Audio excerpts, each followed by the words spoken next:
Sing, O Muse, of great Achilles and his wrath, which brought such woe on the men of Greece and Troy alike.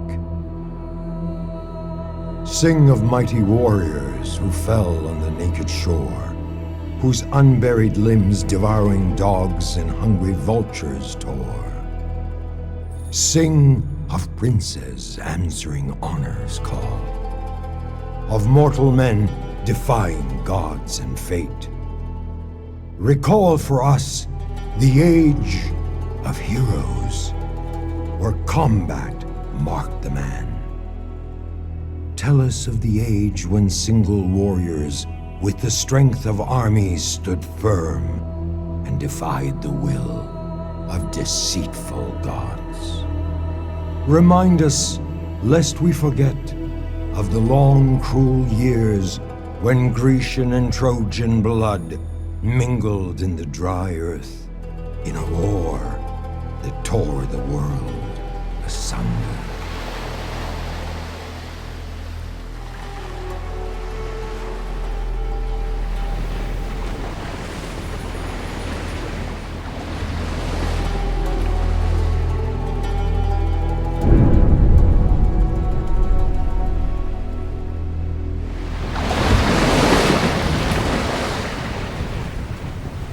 Have they seen us? They have. Can you taste it? I do not talk of the salt in the air, but the blood of Trojans on the edge of your swords. Honor compels us to this land, but glory awaits you. Ready your arms!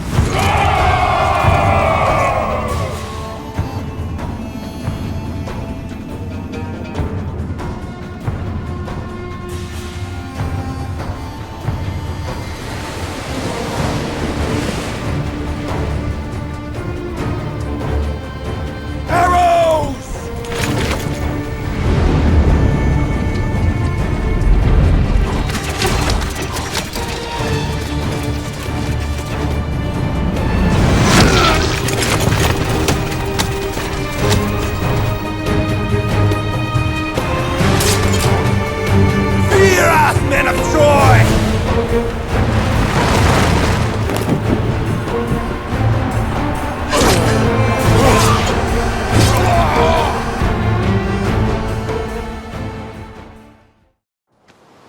Weapons ready, men!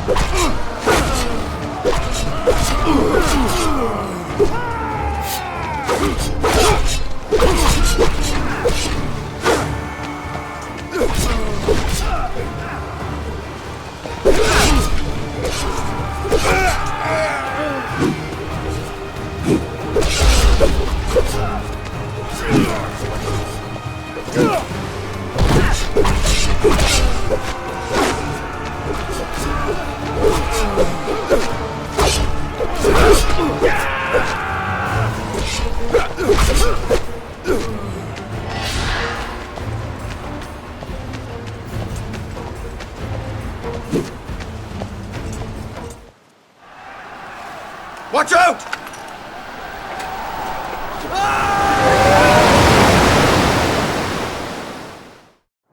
We'll have to go around Achilles.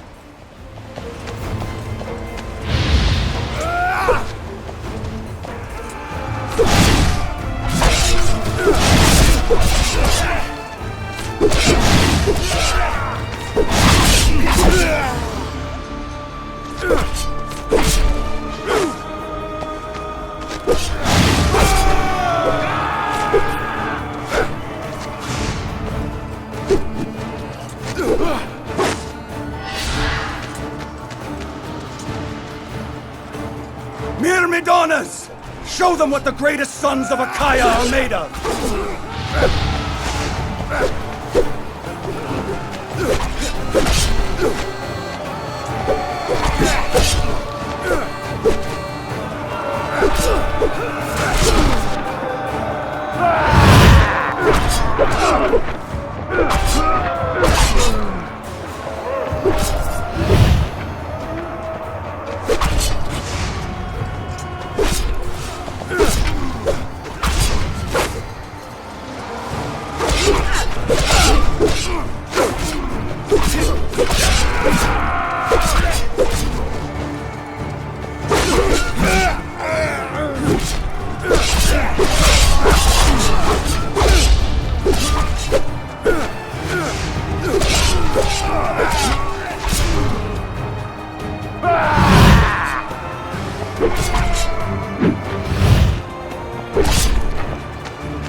Arrows!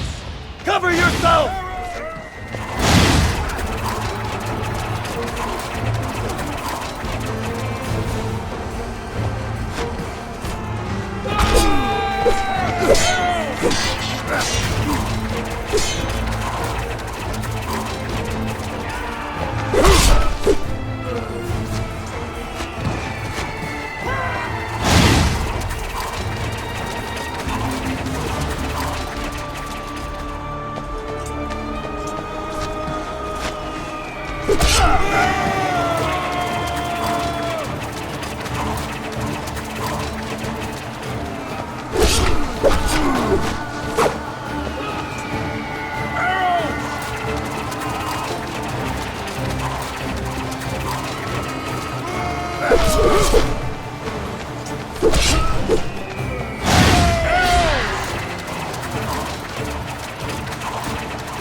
You trespass, Greek!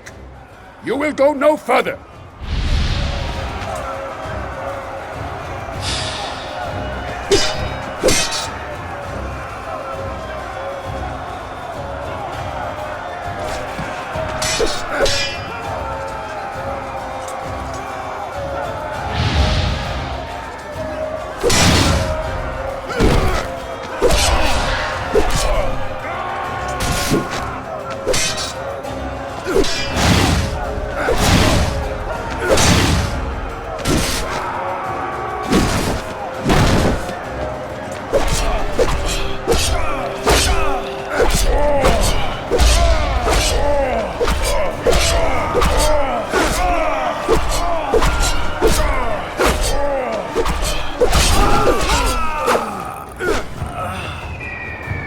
By the gods! They spit stone! What are they? Face us with your spears like men! Cowards! We should follow the river to the north, Achilles. Perhaps then we can find a path up to the ridge.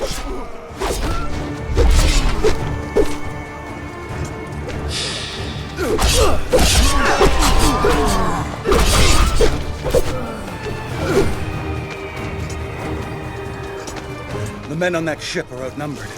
We should help them.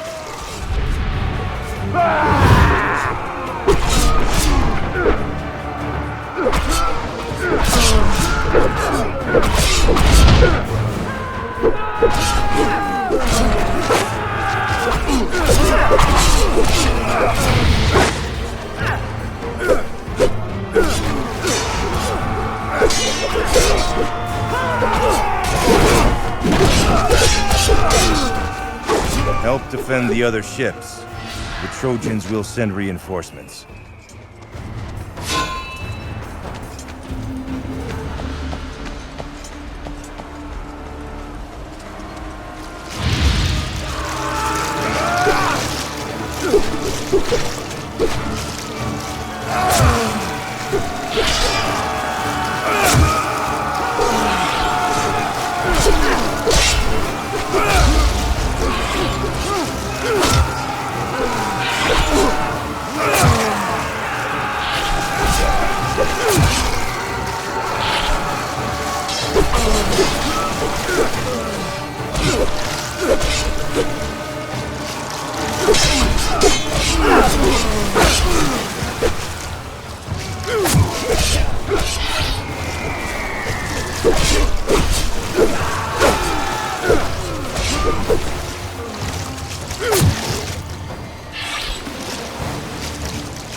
Get up there quickly and stop the stone throwers.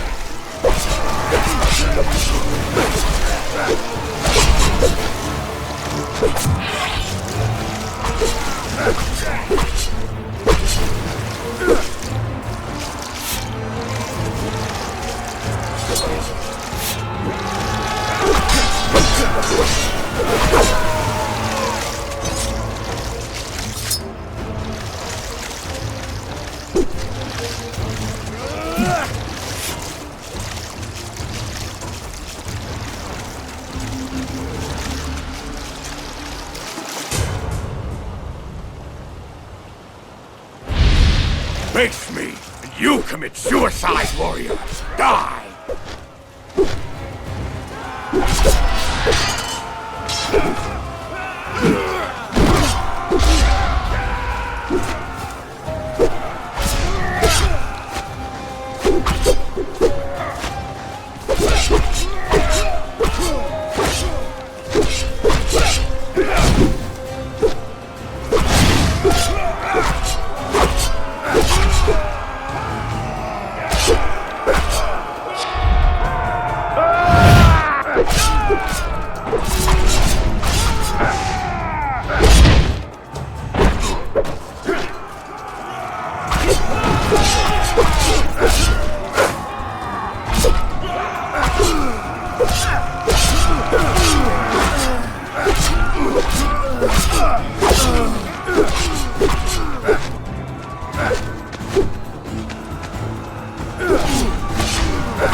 Achilles! Quickly!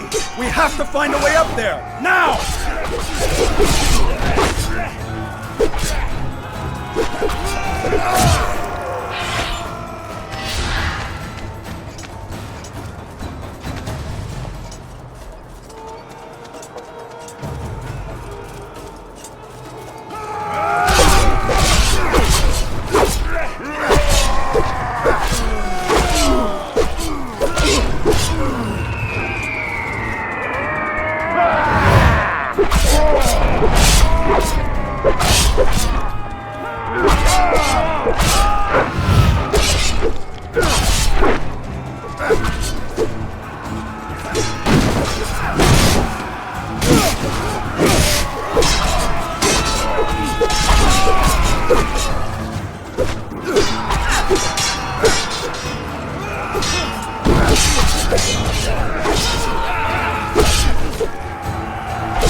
We should get to the stone thrower before it inflicts more damage.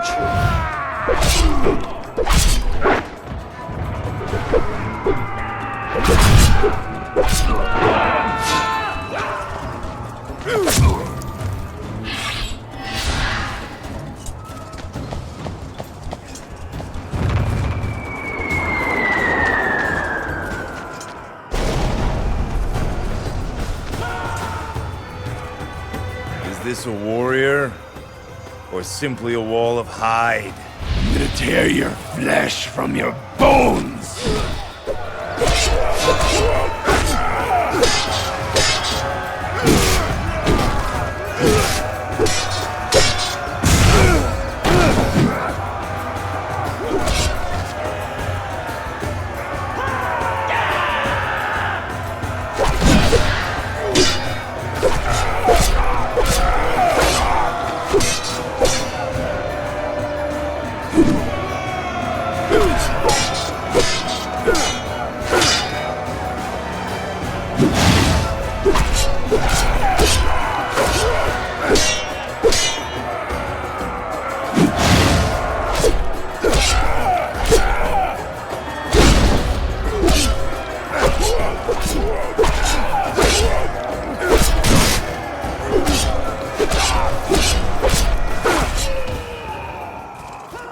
Help me push, Achilles!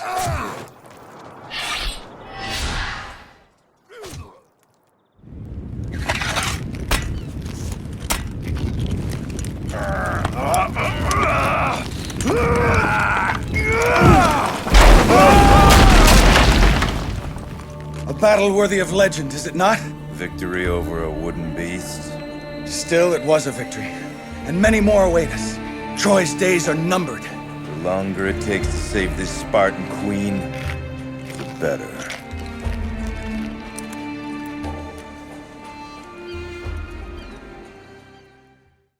Such was the beginning of the end of Troy. On that sad day, her shining shores were ravaged by the savage thunder of 1,000 ships, carrying the kings and princes of Greece, led by Agamemnon, king of Mycenae, like Charon leading the dead across the river Styx into the jaws of Hyades. Hail, Odysseus, and well met. We've got the Trojans on the run. You, King Agamemnon, stayed in the safety of your ship. Achilles, mind your tongue, Achilles. We all answer to my brother Agamemnon. Never mind him, Menelaus. Achilles forgets that some men are built for combat, some to lead. And some are so. What would you have us do, King Agamemnon? I'm relying on all of you to secure the area around our future camp. Waste no time. Now, brother, we must see about the unloading of our ships. There is much to be done. Listen, there are a number of positions we must secure if we are to defend this area.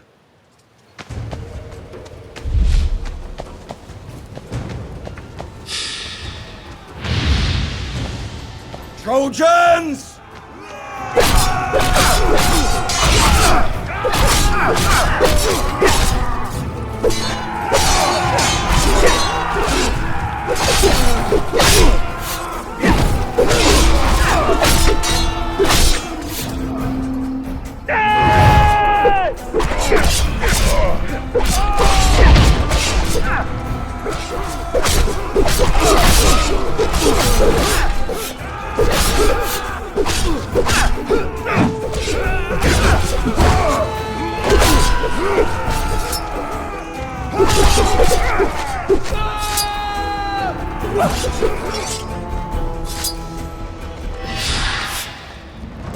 Agamemnon thinks he can order me to do his bidding.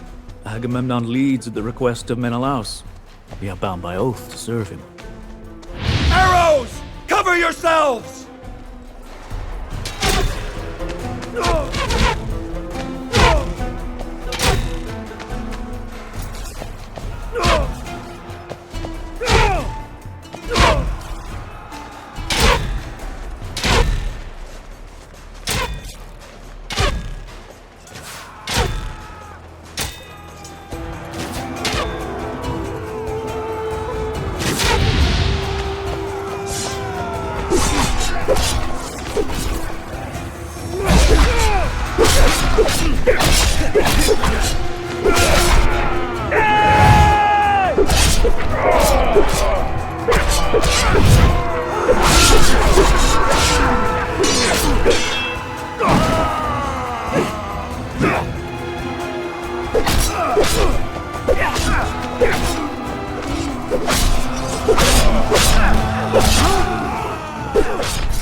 More Trojan blood to be spilled!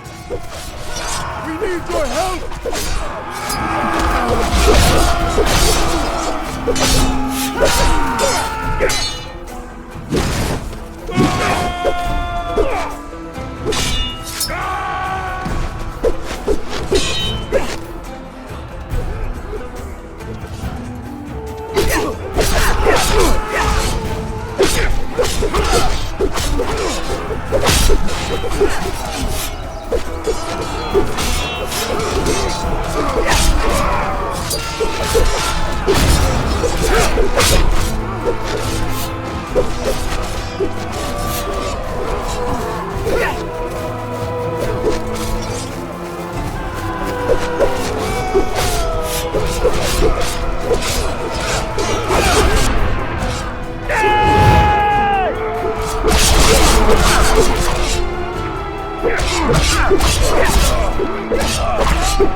More Trojan sheep yearning for slaughter!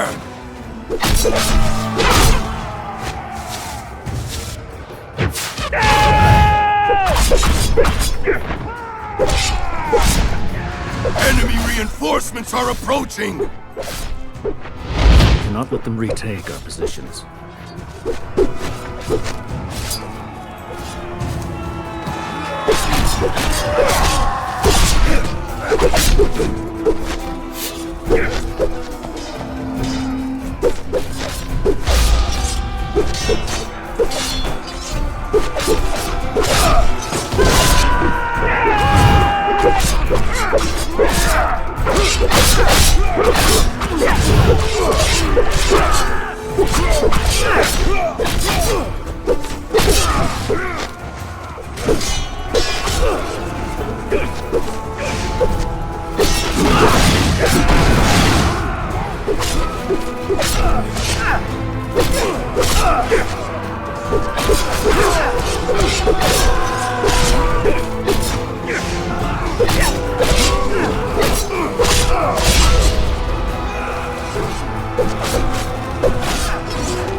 My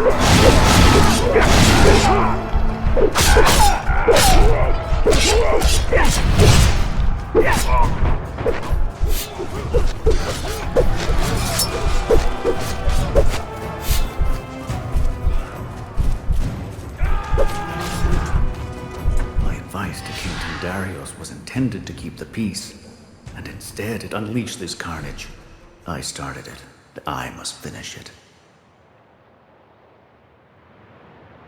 Why would the kings of the Ithacans, Myrmidones, Salaminoi, Mykanaioi, and many more set sail on 1,000 ships to lay siege against the fair city of Troy? It was in Sparta, many years ago, that the spark was lit. Those same kings were assembled together not to wage war, but to compete for the love of the most beautiful woman in the world, Helen, daughter of Tindarios, king of Sparta. It seems you have a problem to solve, King Tindarios. Welcome, my friend Odysseus, king of Ithaca. Indeed, I do. I am to choose one of them to be my daughter's husband. But I'm afraid that once I make my choice... The others might feel cheated and cause trouble. Indeed. I've refused all their gifts. They show no undue preference. I cannot send them away for fear of losing friendships and creating enemies. Happily, I am not part of your problem. My heart is already taken by Penelope. Have you asked my brother for his daughter's hand? I may need your help in that regard.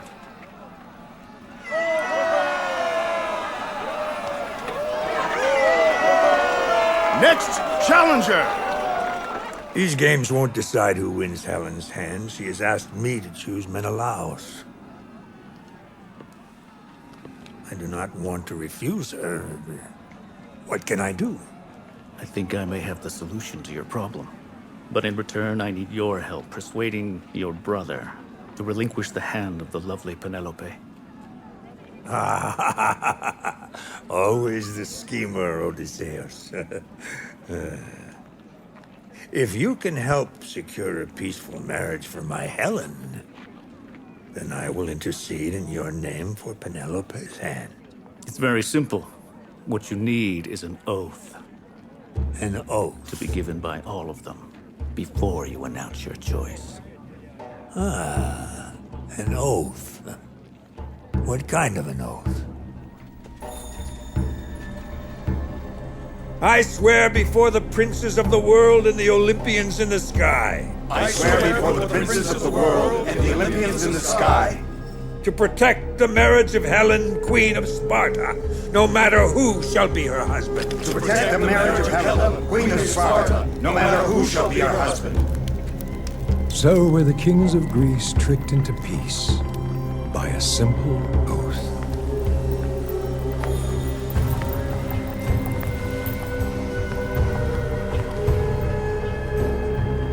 Menelaus, you are my husband. And the gods laughed at these simple acts of men, for they knew that within that simple oath was sown the tragedy that would launch the 1,000 ships. What happened next will be debated until the end of time. Some say Helen willingly left her husband to follow Paris back to Troy. Others insist he abducted her against her will.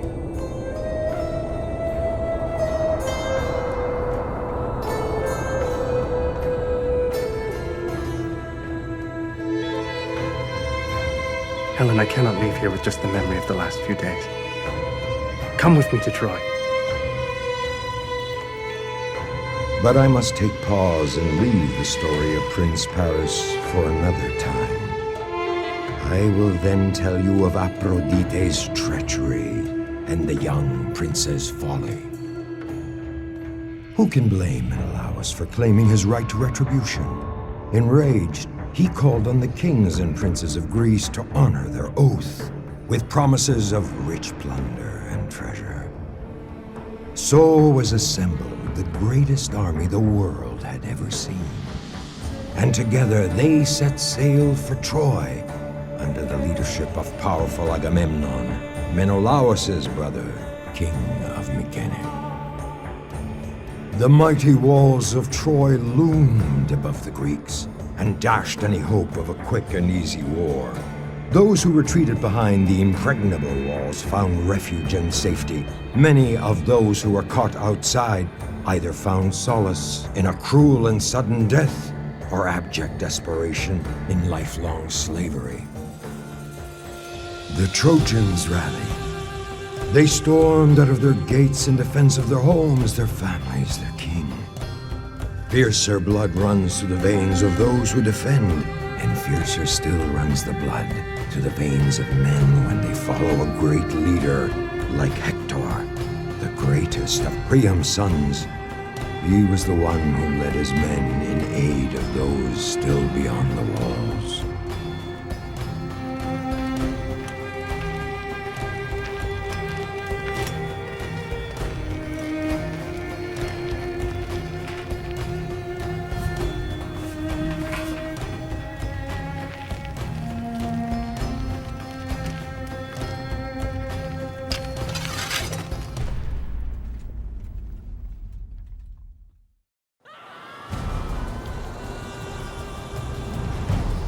Help us! God, save us! Inside the gates! Hurry! Hector, there are more citizens left in the fields.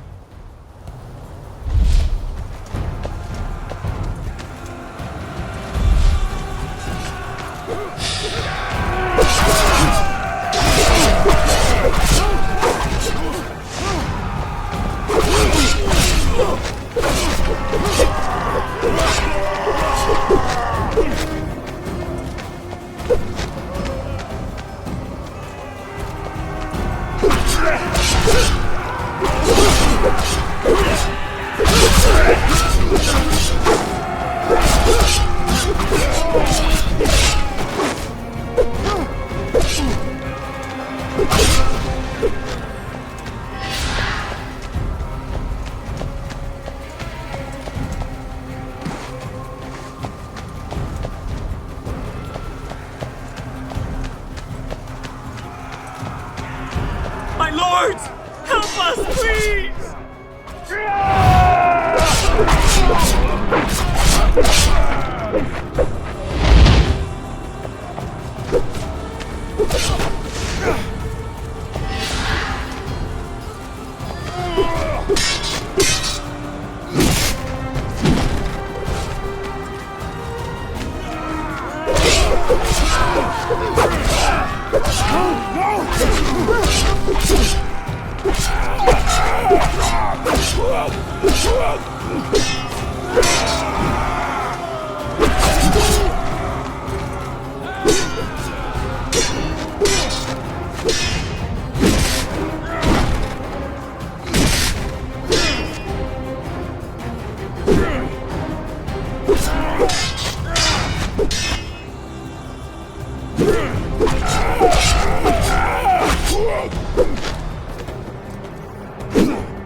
Get to the city! You'll be safe inside Troy's walls.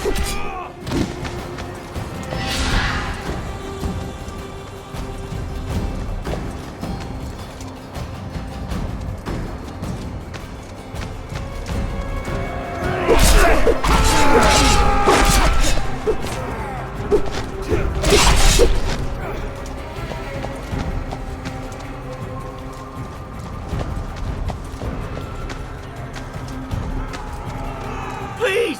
Don't leave us to die!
Hurry! Get within the city walls!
No! Leave us be!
Go! Get to the city! The Greeks are setting up a camp nearby. We should drive them back.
One of the Myrmidones. Be on your guard, Hector. Their reputation is not exaggerated. You must be a Trojan prince, brother to the snake.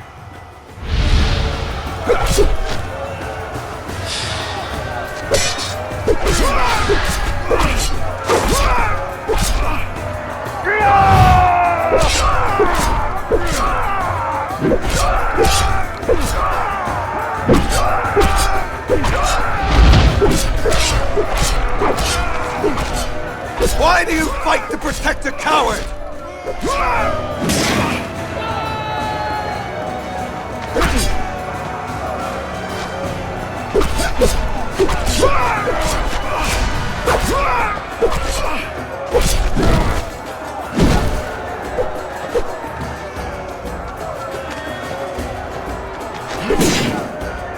You cannot win against the might of Greece!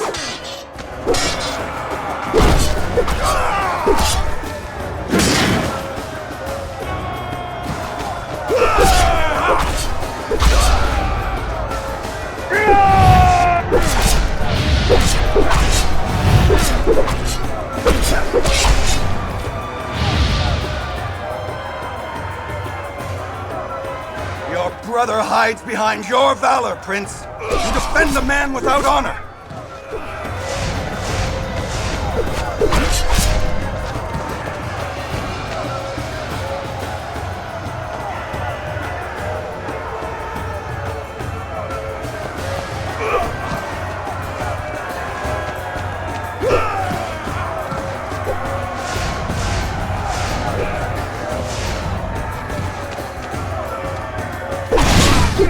Curse you, son of Troy! We'll meet again.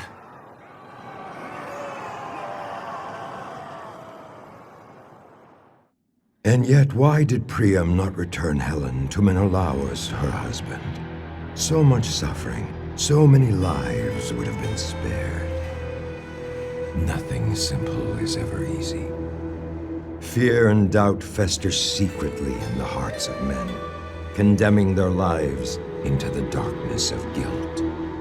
So was Priam guilty of a sin which he hid from all who knew him, until his shameful act reared its dark head and came back to face him and demand retribution.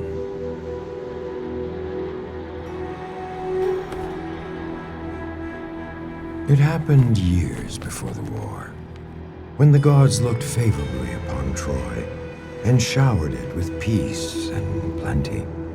That year, the altars were kept burning with offerings to the gods. King Priam sought the best bull in the land and offered it as a prize in a tournament. It was a great day. The first day of the end.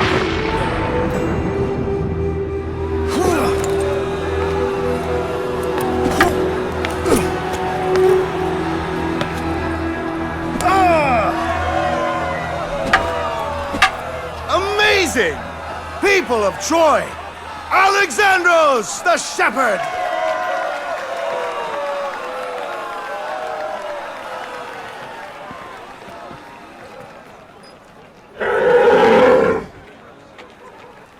Quite a beauty, isn't he?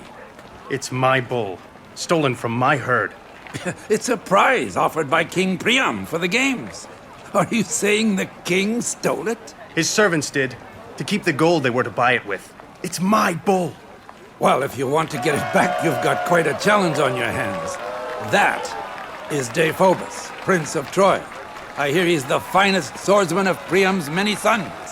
And Hector, the eldest prince.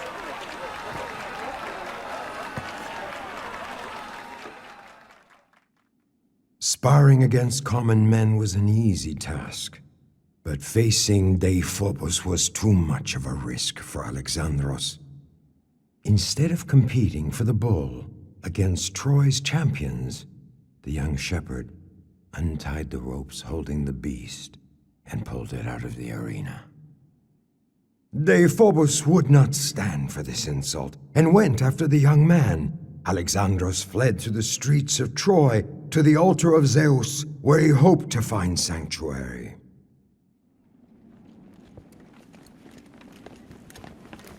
Paris. He is Paris! What? The lost son of Priam has returned. Don't speak to me of my lost son. Your delusions have brought me enough pain already, Cassandra. He is your son. Young man, who is your father? My father was Agelaus, a shepherd, as am I. Agelaus? He was a valued servant in my court. The man I trusted to take my Paris. You are the torch which brings fire and death to Troy. Great King! King Priam! Father! Forgive me, O great King. Have mercy. I could not bring myself to do what you asked of me. Have mercy on him. It is I who should be punished for disobeying you, sire. Never has disobedience been so welcome. It's true. The day you were born, Isakos, the sacred seer, foretold that you would be the ruin of Troy. His words were never false. So I ordered Agelaus to take the child from his crib and end his life. From this moment on, you are a true prince of Troy, my Paris, and none shall ever threaten you again.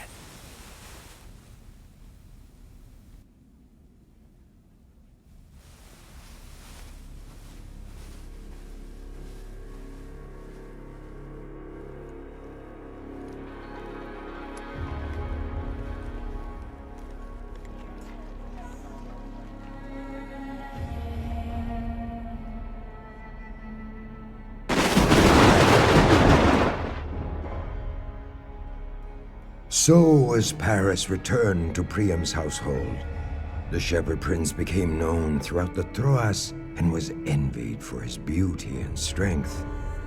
It was Aphrodite, goddess of love, who years later drove Paris to Sparta and into Helen's arms, kindling a love that ignited a fire that consumed the world. How could Priam refuse anything his son asked of him? It was with a heavy heart that he welcomed Helen when Paris brought her to Troy. Guilt so easily forces men to act against their own interests. The people of Troy took pause to think, to doubt, to wait. They knew it was only a matter of time, that there was a price to pay for a father's love, a father's guilt towards his forgotten son. They did not wait for long. Helen watched the battle waged in her name and felt the rage against her, same as a dying beast sees vultures circling above it, waiting for their time to feast on its carcass. Likewise did Paris endure the scorn from Greek and Trojan alike. He was not only the cause of all their misery, but also the only hope for their deliverance. This was, after all, his fight, his cause, his battle to win or lose. Helen, do not blame yourself for Troy's misery. I am the one who caused it, and I am the one who must end it.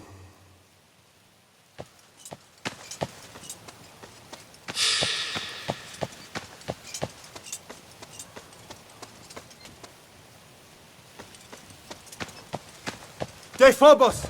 Paris? I cannot believe my eyes! There are no altars to hide behind out here!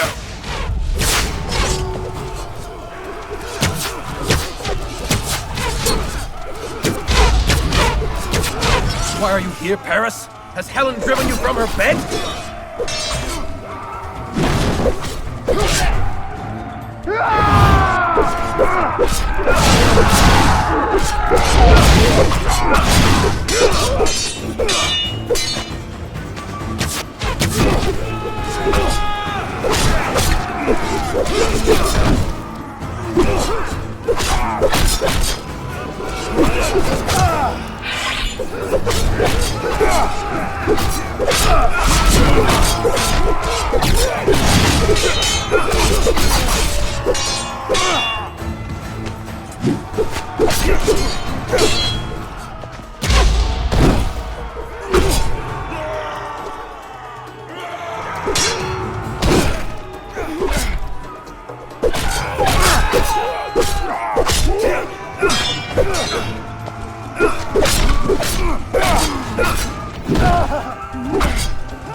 I may deserve your censure, Dephobos, but it is time I face the consequences of what I have done. You speak like a true prince, brother. Our men need our help. Lead the way. Let's restore their faith in us and in your honor.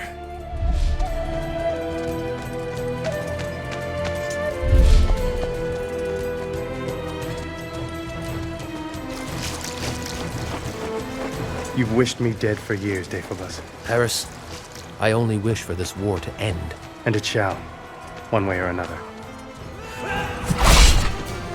Here! Over here! Help us, please!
You have our thanks! The success bodes well, brother. Let's hurry to aid the rest of our men.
You reclaim your honor like the desert craves water, brother. But come, there are more of our men in peril.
the gods favor you!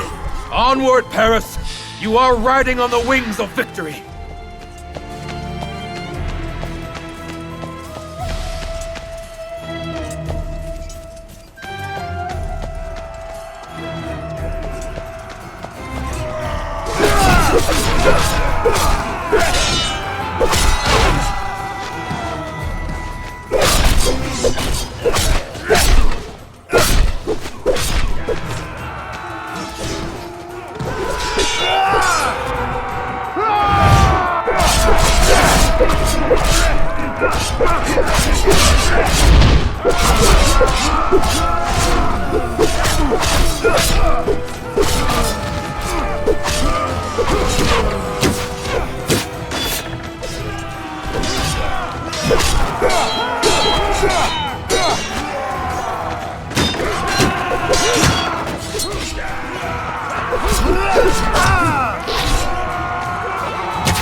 That should do. It's not yet enough. I need to face the man I've wronged. You want to issue a challenge? Are you sure, brother? It's the only way. For better or for worse, the war ends today.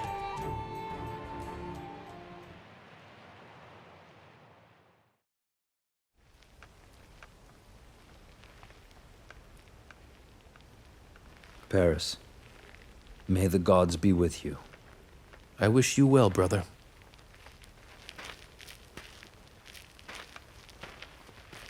Menelaus! The last time I saw you, I greeted you as a friend. Today, I meet you as my enemy. Today, one of us shall fall for the love of Helen. If it is to be you, will you promise that the kings of Greece leave Troy forever? And if you are the one to grace the gates of Hydas tonight, will Helen be returned to me? Those are the terms. So be it!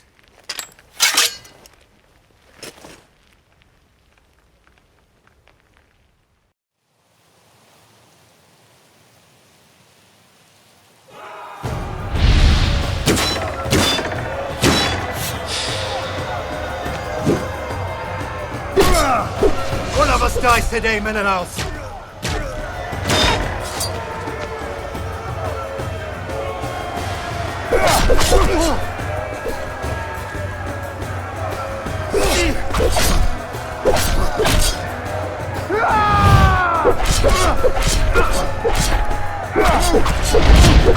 Do not have any doubt, Shepherd Prince. Charon is waiting for you.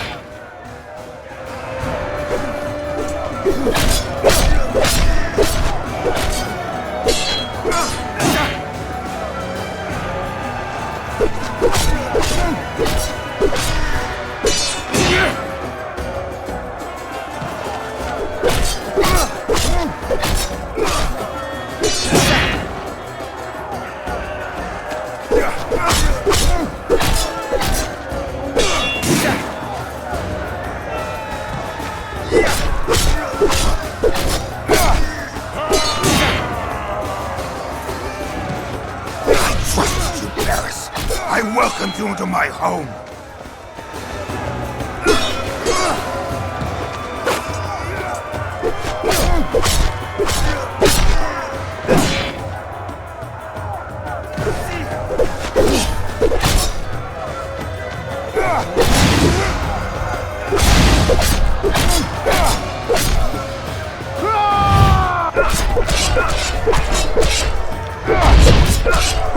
Helen chose to leave with me, Menelaus.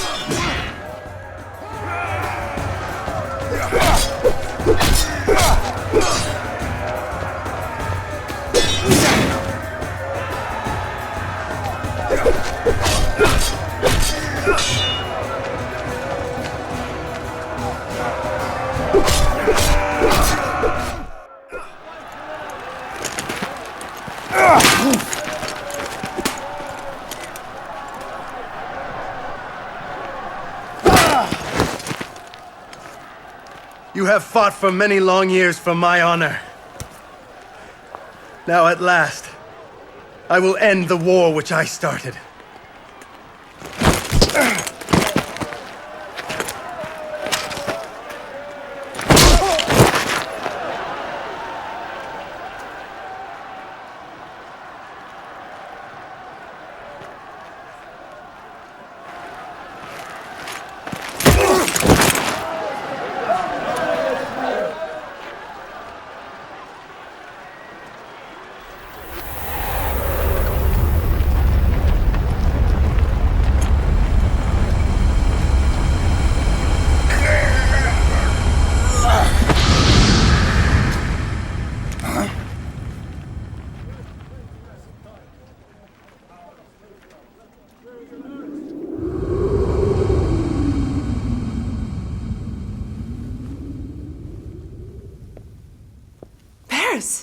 Aphrodite came to my aid, took me away from the battle.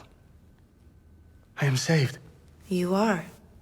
I wonder how many will rejoice. Is this the honor a Trojan prince shows in a challenge of his own issue? Is this what Helen left me for?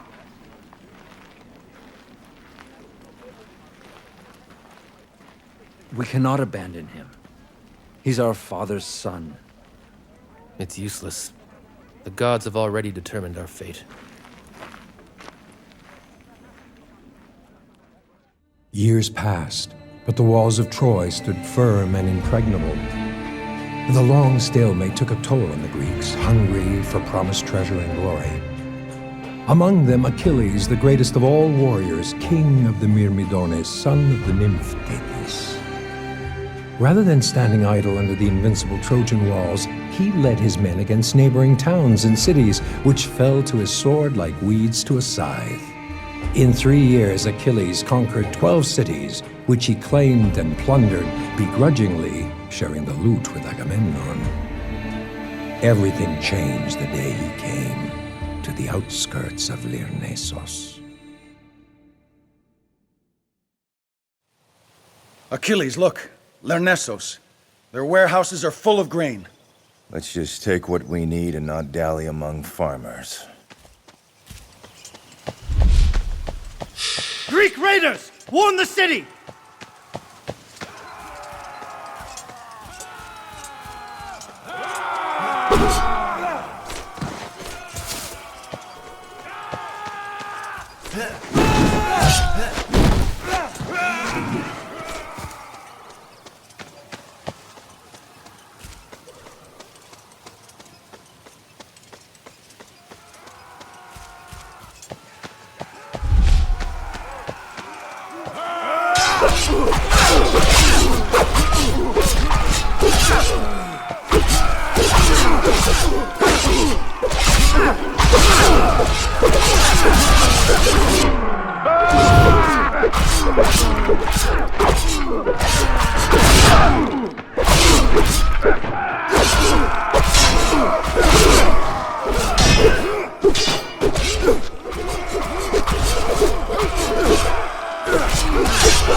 Look, Achilles, it's Aeneas.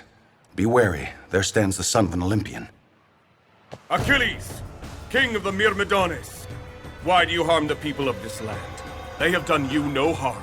They have allied themselves against history. A grievous mistake. History is yet to be made, Achilles.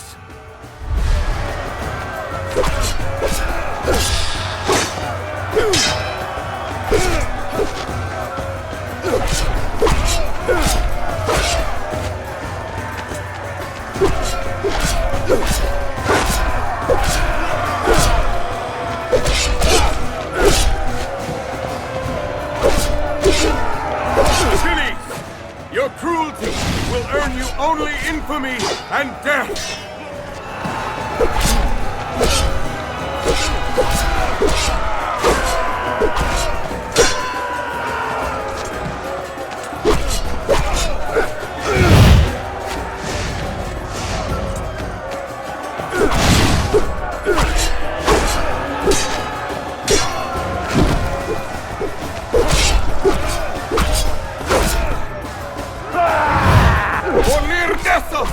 And all of Dardania!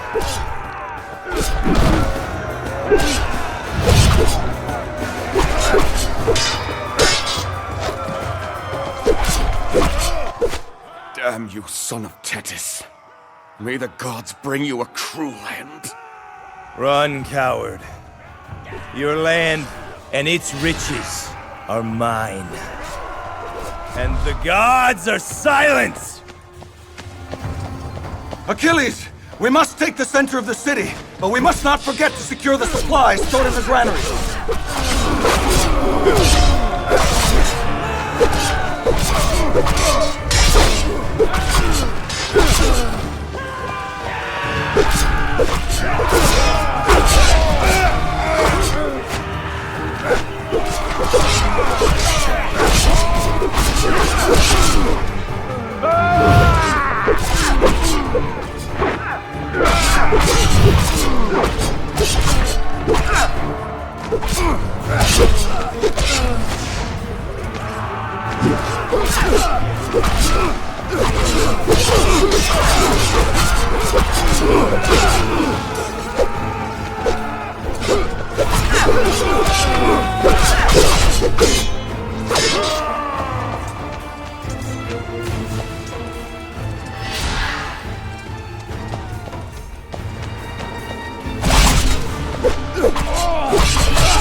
That must be their main storehouse. Those supplies will prove invaluable.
Those are the main barracks!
No one escapes!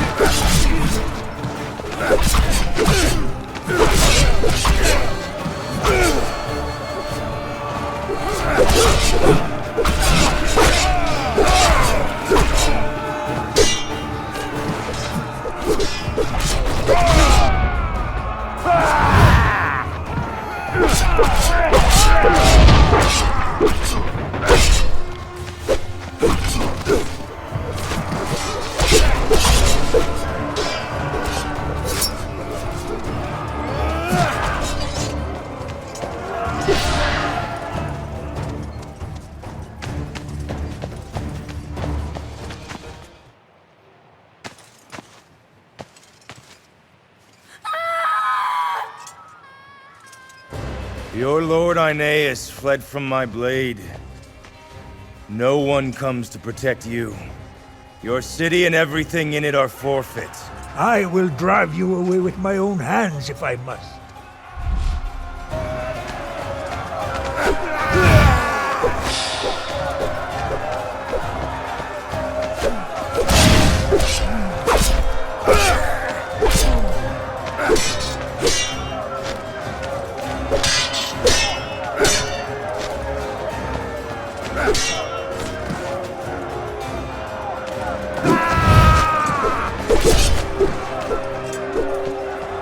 Yield! Drop your sword! Never!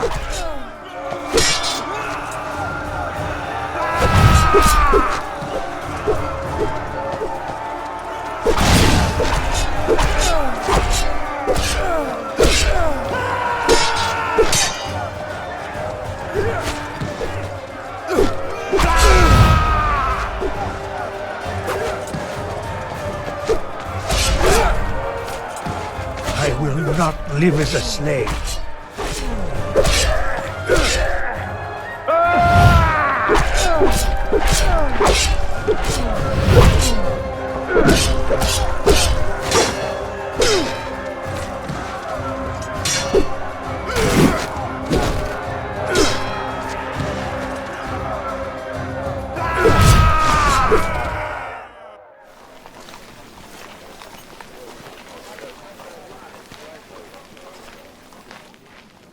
A brave man. And a foolish one.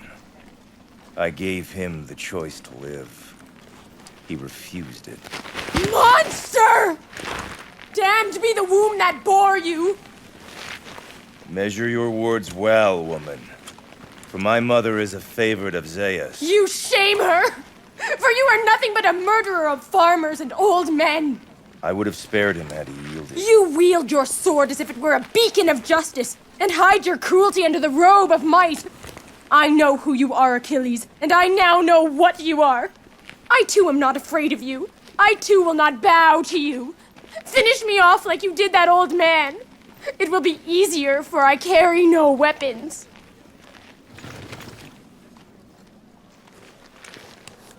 She is mine. See that no one claims her. He was my father!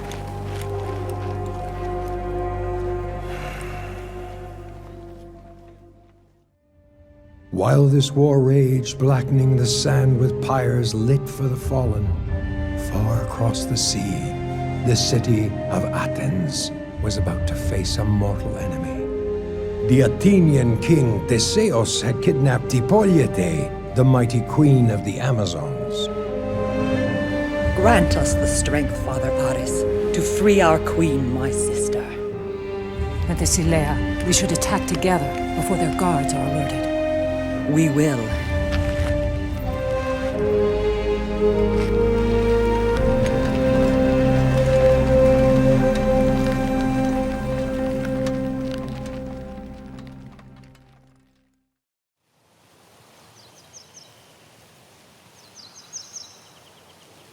It's nearly time. We should take out their sentries and find a way into the citadel.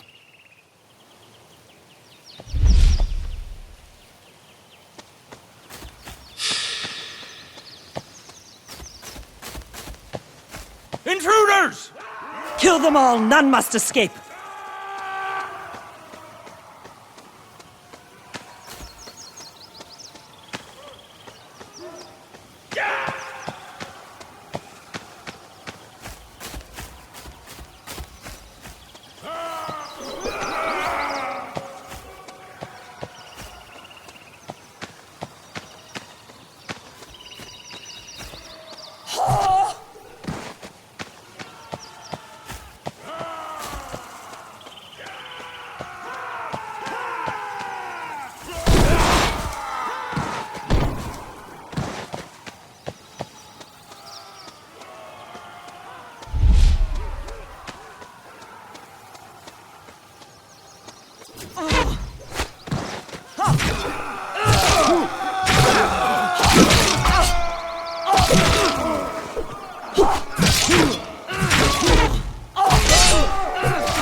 Hippolyte should be in her chambers. If we find her handmaidens, they'll help us fight. Onward, my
are but a snake in the grass. I will trample you as I have many others.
Penthesilea! Sister! Hippolyte, I cannot stand to see Theseus treat you this way. We must make him suffer for this.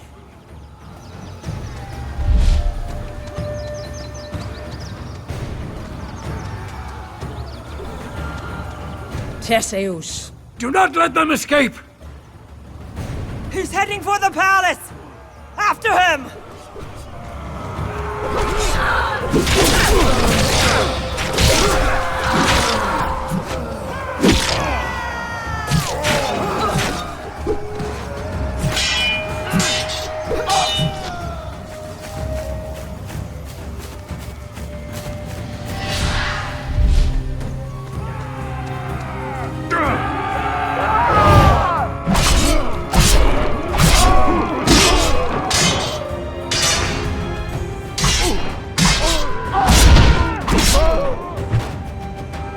Cut off his escape at the back while you attack through the main entrance.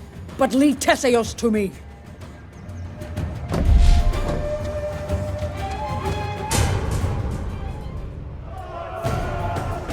I've beaten you Amazons before, and I will do it again!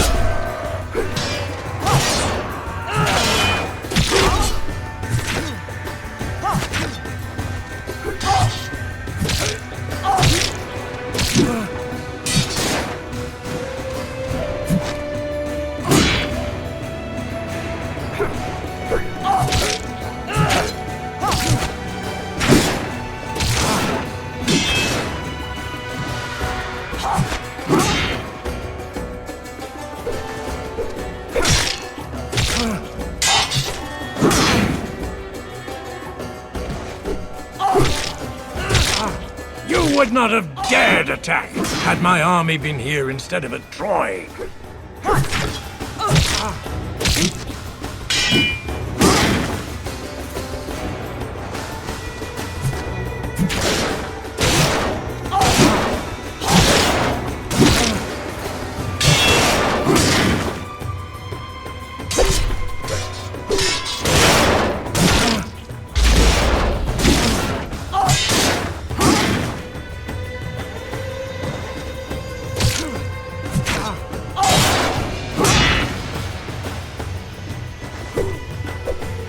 Hippolyte, you died like a snake! I treated your sister well, savage! You treat a queen like a slave!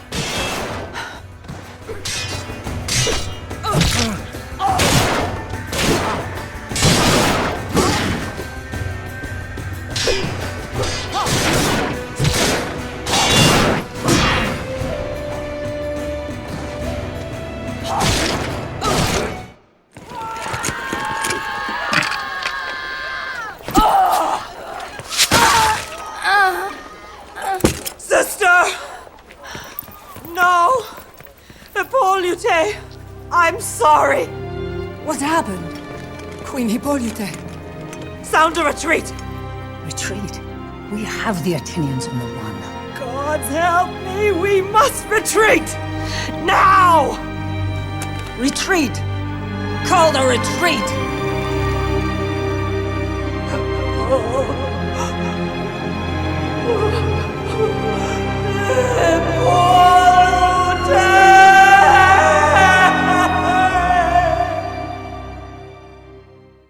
Nine years after the 1,000 ships arrived on the shores of Troy, the Greeks held sway on all the land of Troas, except for Troy and the mighty city of Thebe, ruled by King Aetion. Agamemnon and Ajax sailed for Thebe, Troy's last ally. Where others had failed, they resolved to conquer.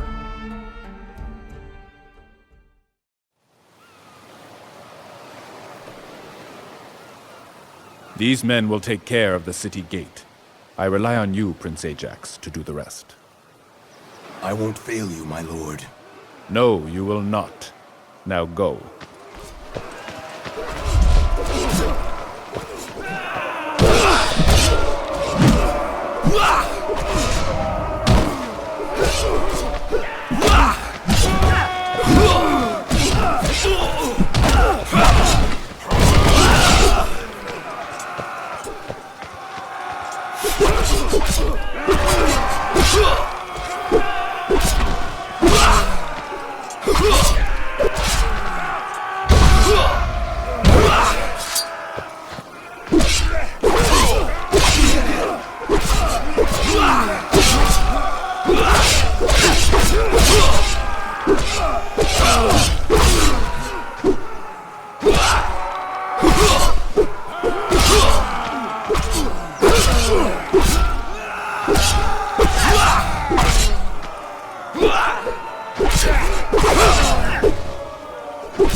Arm the gate!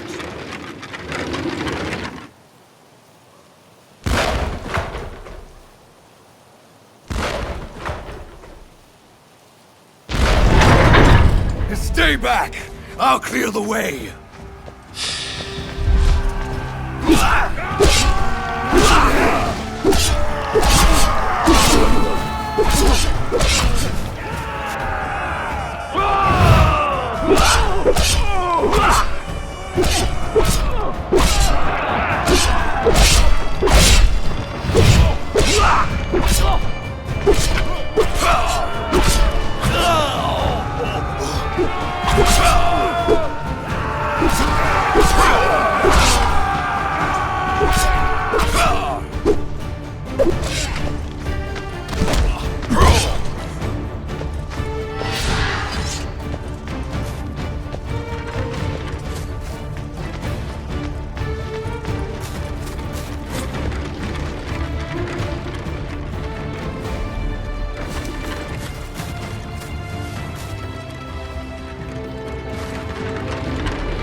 leave this to me.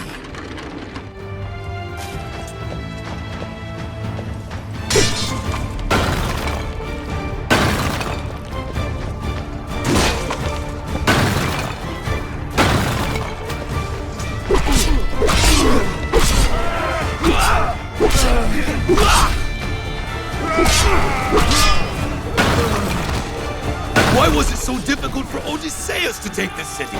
I must remember to ask it of him. The ram! We lose the ram! We lose the battle!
The ram is under attack! We must protect it!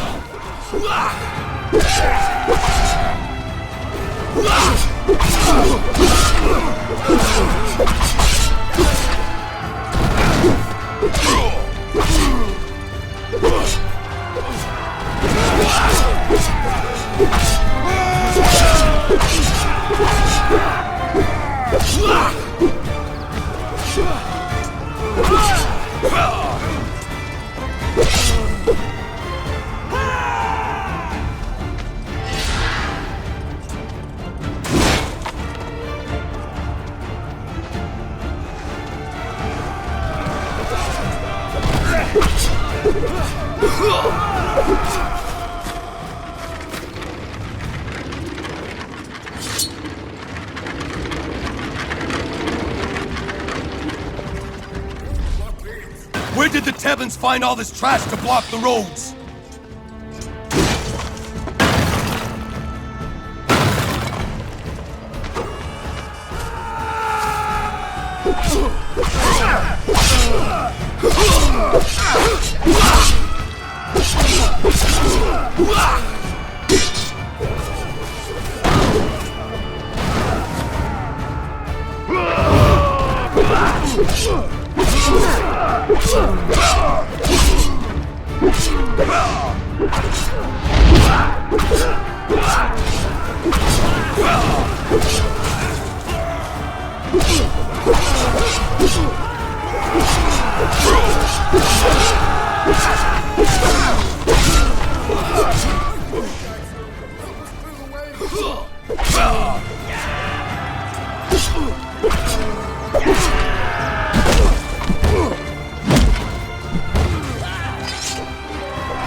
Nothing will stand against us!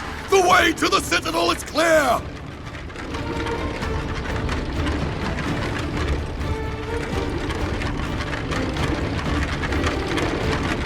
Defend the ram! They will not get through us!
The end of Tebe is nigh!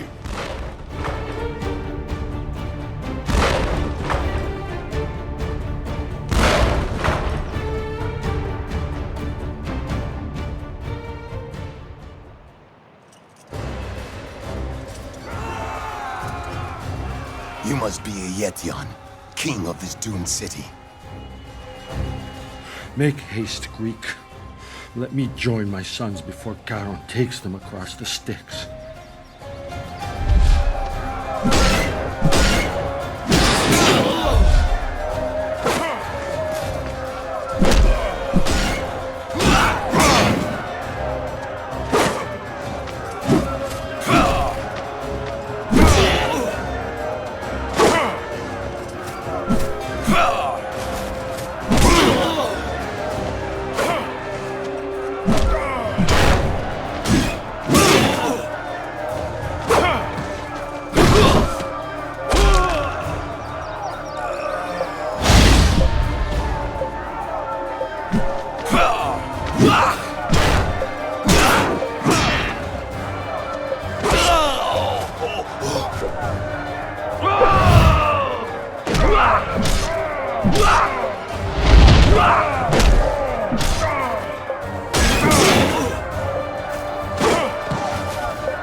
Your sons await you, King.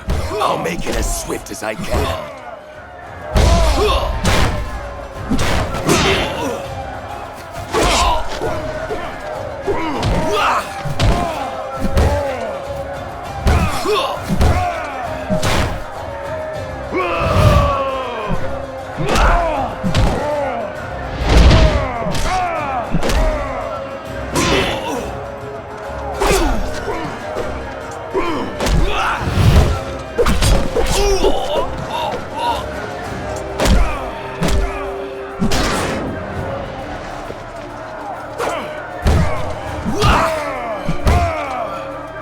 Go, wretched king. Be with your sons.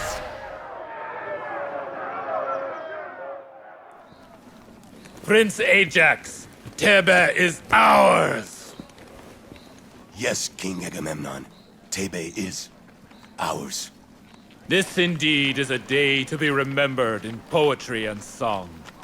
The day King Agamemnon took Thebe, city of Heracles.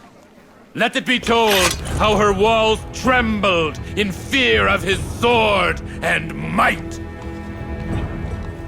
I am the high priest of the great temple of the twin Olympians. Apollo is my patron, and I will happily offer you any tribute, anything you desire from our holy treasury in exchange for my daughter's freedom. I do not need your ransom, old priest. The coffers of this city will do for now.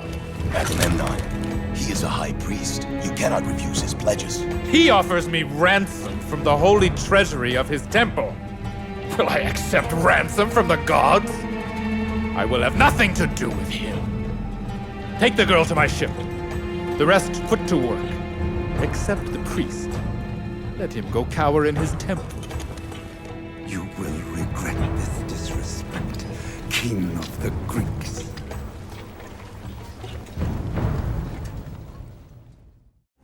A shrill cry rose from the Greek camp. The plague! The plague! Panic spread like wildfire. Men woke up to find the cursed blemish on their skin, where before they stood with comrades, the afflicted were banished outside the camp to wait for death to end their misery. The council entrusted Achilles and Patroclus to seek out a reason for the curse.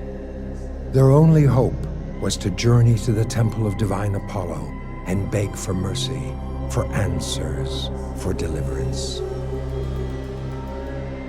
On their way, Achilles' mother, Thetis, nymph of the seas, came to her son. She warned him that he should not harm Troilus, the youngest Trojan prince, should he encounter him on his journey. Prince Troilus, warned Thetis, was a favored of Apollo, and killing him would incur the wrath of the gods. Was it pride? Was it arrogance? Or was it pure folly that drove Achilles to ignore his mother's warning and declare that no fate, no god on Mount Olympus could keep him from what he had already resolved to do? The destruction of the house of Priam.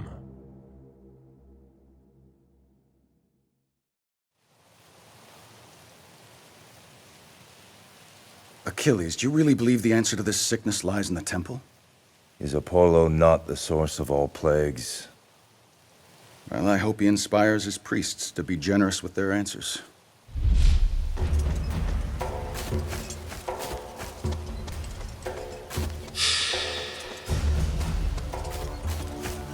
Ha! Some challenge to make the journey worthwhile.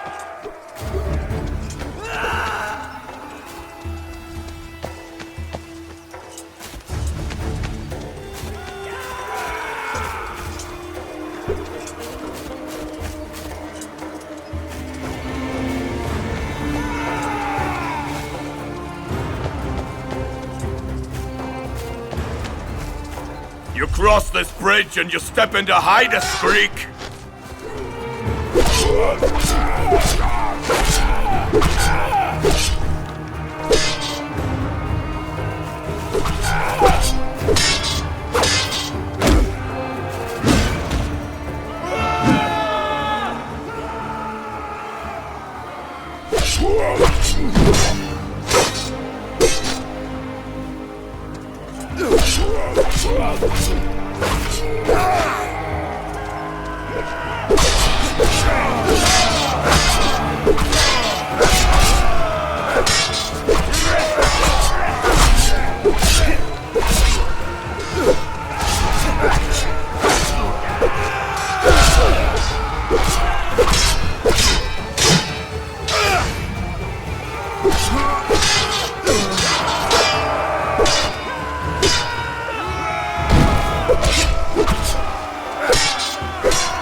That's one of our scouts. Mighty Achilles! The others, they've been captured. Achilles, additional men would be useful in taking the temple.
May the gods favor you, mighty Achilles. Join us. We will assault the hill ahead. All these guards to defend one prince? He must be a favorite of Priam. And we mustn't let him wait.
some more of the prince's pets.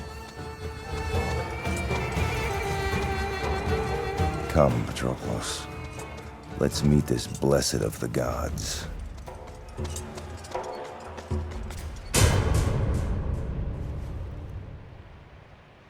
Patroclus!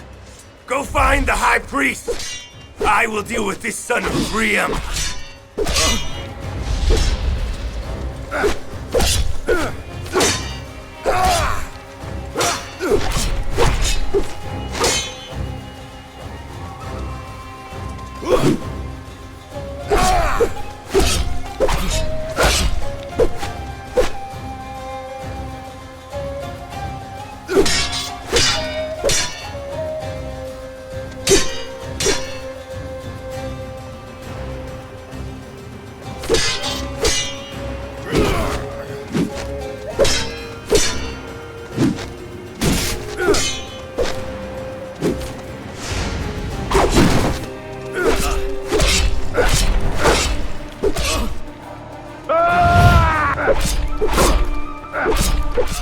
Doubted Apollo's favor.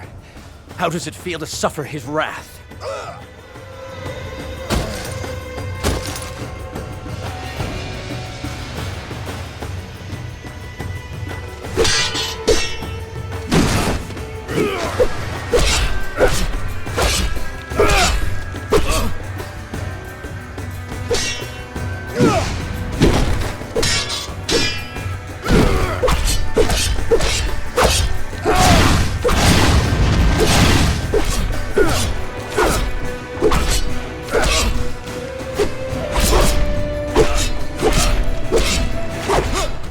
Achilleus. I am here, Apollo! You dare to enter my temple and kill a beloved son of Troy at my feet? You may be the son of one divine, but you are a mortal.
Achilleus, the glory you seek is yours. I bestow it upon you, far beyond what any son of man has ever seen or will see. All you must do is learn its cost. Achilles, thank the gods you're alive. Have you found the priest? He's in the courtyard.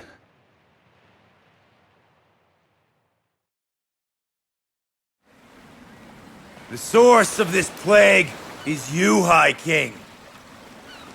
And it can be stopped by returning the daughter of this priest.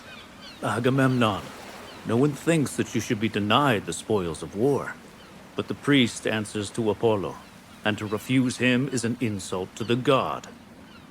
Return the girl, Agamemnon! I will return the girl. But if I must return her, then I shall claim another as my prize. It is my right. Odysseus, Ajax, take the girl from my tent, and give her back to this priest of Apollo. But when you are done, go to the tents of Achilles, and bring Briseis back to me. I should take your life, not kiss your feet! Very well, then. Take my woman away from me.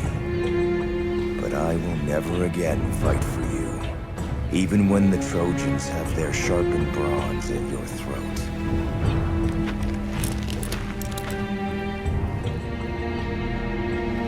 May the wrath of the gods descend upon you all, and curse your offspring in eternity!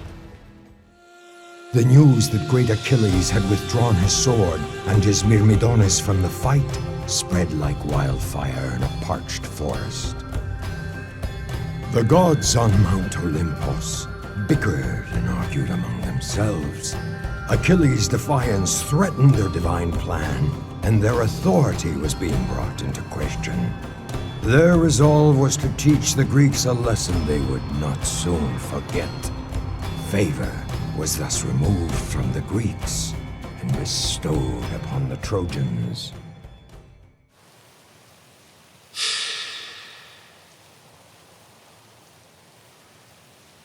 He's issued a challenge.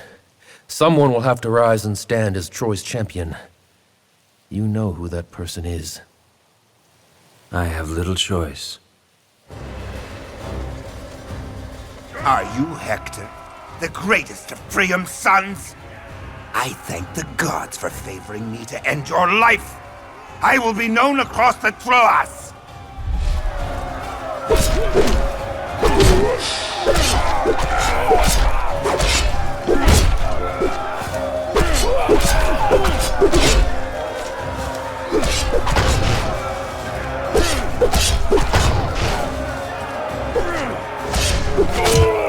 Today we shall drive them off this land and push them beyond the Scamandros. Prince Hector will lead us to victory!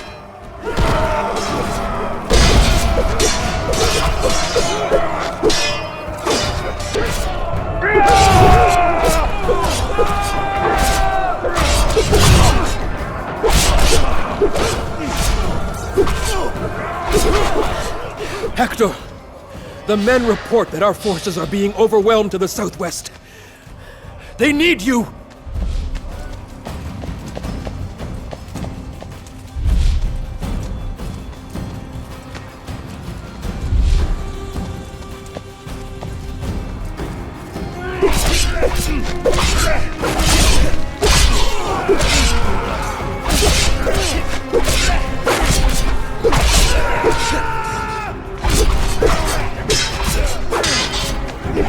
Yeah!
Push them across the river, brother. Now it's time to attack their main camp.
I am the son of Telamon, conqueror of Troy!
You fight well, son of Priam, but I fight better!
Achilles will return and avenge this day. Until then, I curse you and I curse your house, son of Priam.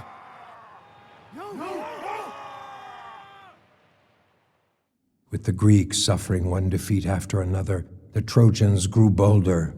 Odysseus knew that when courage abandons the hearts of men, defeat rushes in to fill the void.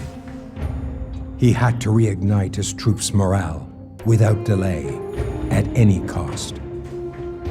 More often than not, it is insignificant acts that change history. Despite this, it is the results that are commemorated in songs and give birth to eternal legends.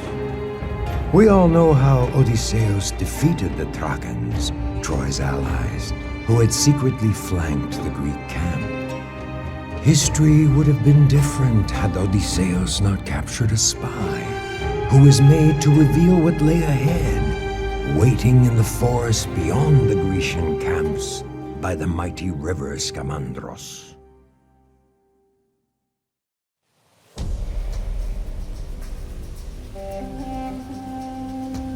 Are you sure your information is reliable, Odysseus? Sure enough to chance it. If the Trojans are camped by the river, then they are isolated and vulnerable. And they'll never see us coming.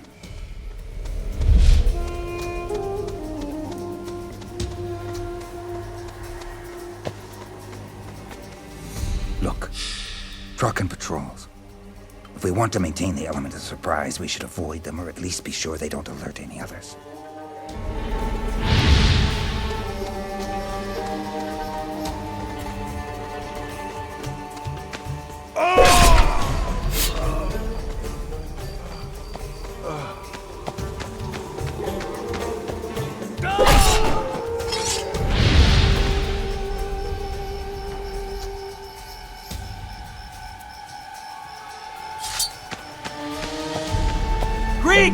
Odysseus, whatever victories we earn tonight will not help our cause unless Achilles returns. Why don't you speak to him? Going to Achilles now would be a mistake. It would only serve to heighten his pride.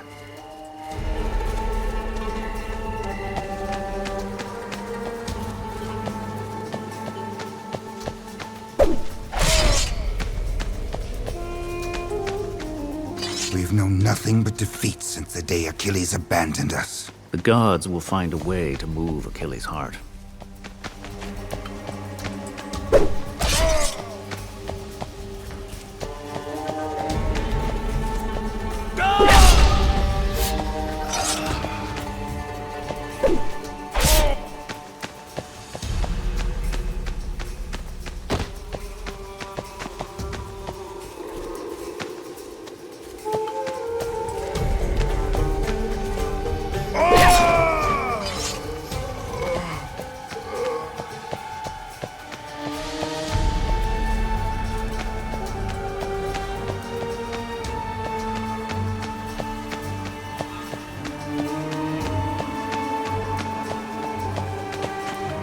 Odysseus, those must be the Truckin' lookouts.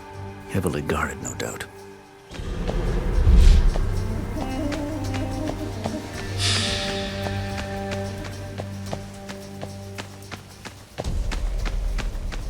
Who's there? Greeks! Greek spies!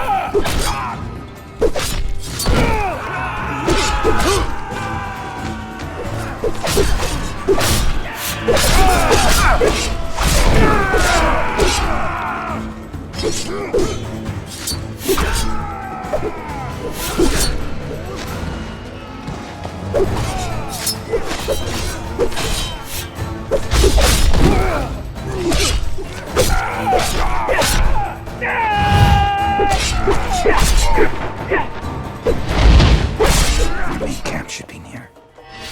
Let's press on.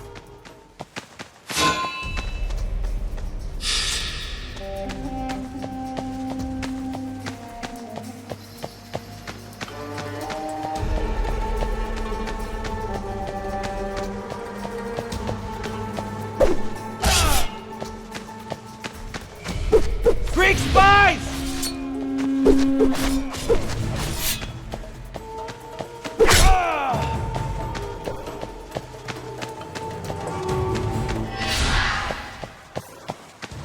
Invaders! Invaders!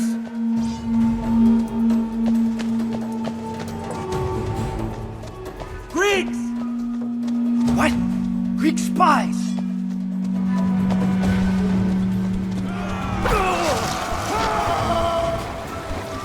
That must be the Truckin' camp ahead. We should use the advantage of surprise. Our king, as usual, it falls to us to care. Who's there? What? Greek spies! Greeks!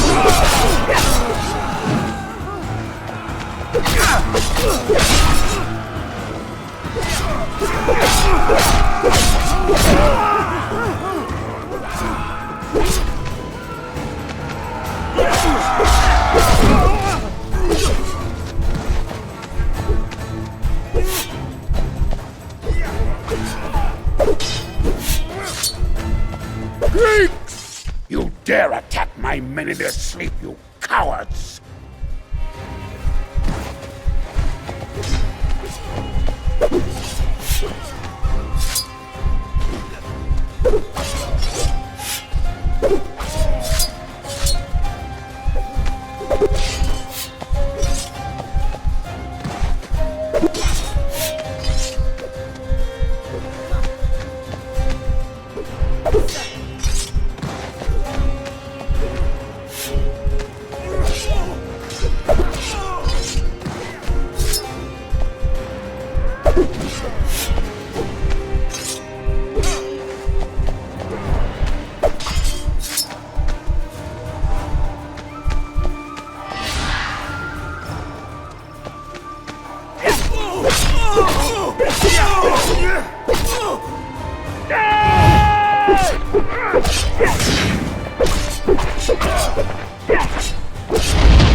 Damn you, Greek!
Finish him off, Odysseus.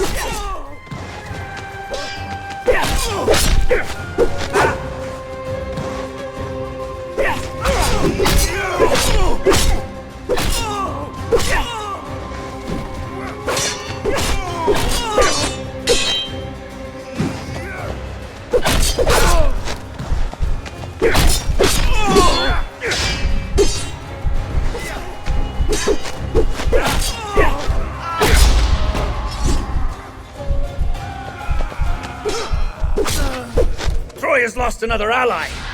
The Trojans will not bother us any further. Agreed. Let's go. Their runners must have gone to fetch reinforcements. We must avoid running into them.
You attack like cowardly thieves, hiding in the shadows of the night!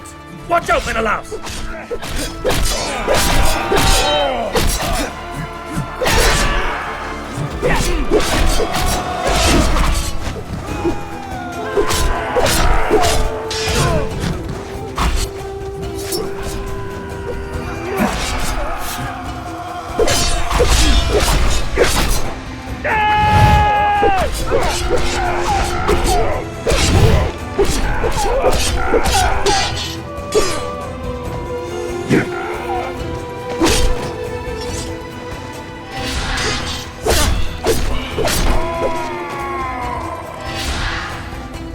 We must let every Greek know of this victory. It will be the first good news in a long time. Despite these victories over the Thrakans, the Greeks continued to lose ground, for so had the gods decreed. Hector saw the tide turning. Strengthened by divine favor, he rallied his men and led them out of the city. It was time to stop defending Troy's mighty walls, and instead attack the Greeks, cowering behind their wooden ramparts.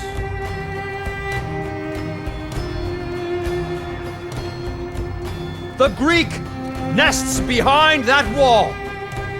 It's time to crush that nest and push them back into the sea from whence they came.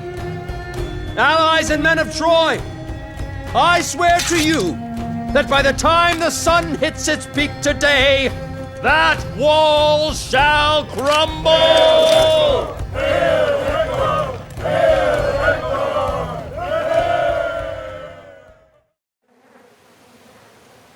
We should clear this whole area before we get to the wall.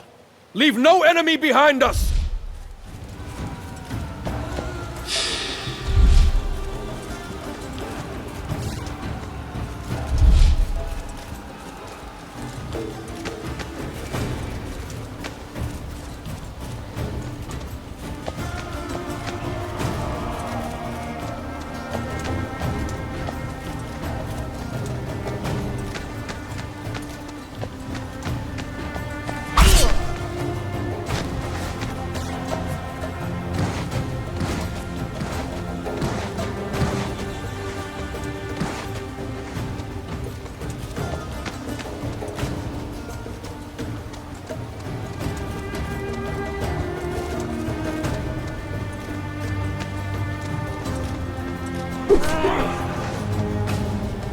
Not as mighty as our walls, but powerful enough.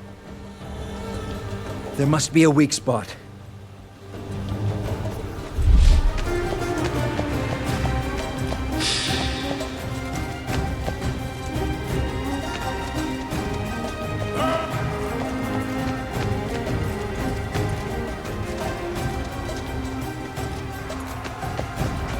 Hector, look! The wall is damaged. We can breach it here. The gods have rewritten our fate. Zeus smiles upon us. We have to keep the Greeks back before they breach this wall.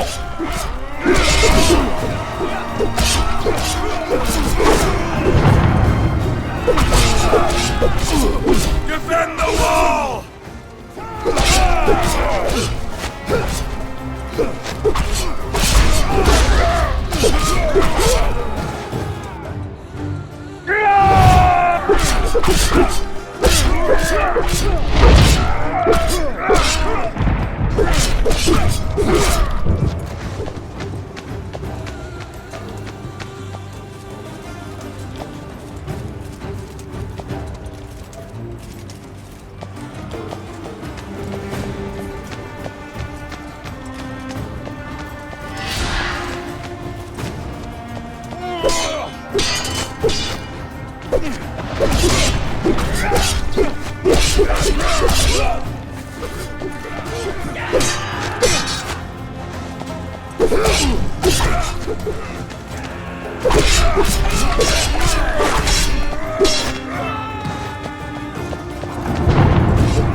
What's this? Champion of Troy. Which of the gods are you? It is divine will you are fighting against. Are you prepared for this?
Troy will fall, and no champion shall challenge that fate.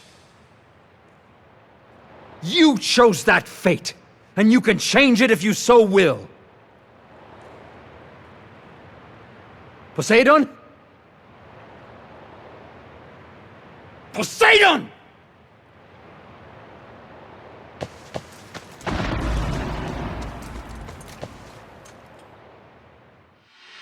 Hector's assault confused the Greeks. The tables had finally turned. The invaders had now become the invaded. Agamemnon, Ajax, and Menelaus led their armies out of their camps to confront Hector. But the Greeks were not prepared for this Trojan show of defiance. Chaos and disarray crippled Agamemnon's forces, and soon he was surrounded. It fell upon Ajax and Menelaus to rush to the king's defense.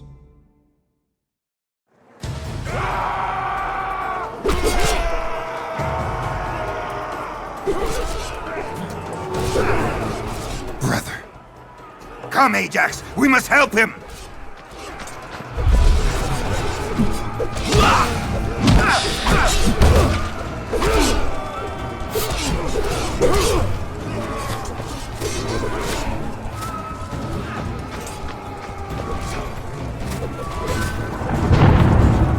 My lord!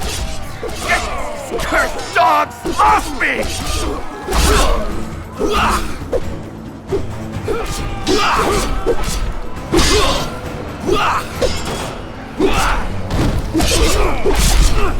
Odysseus!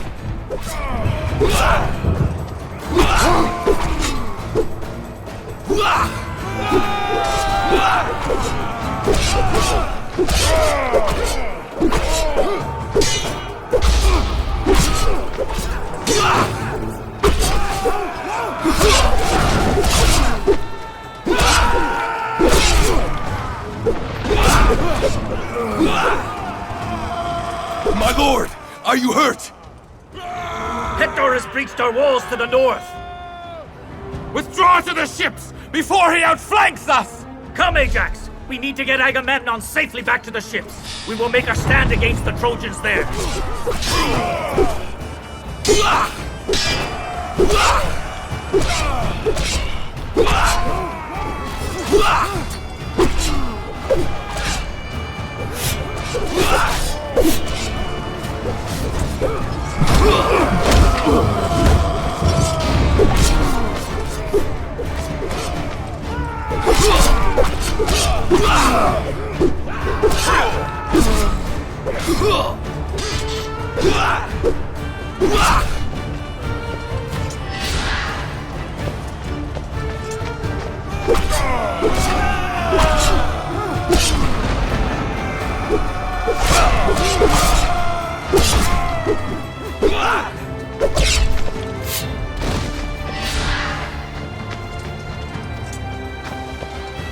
We'll protect you, brother!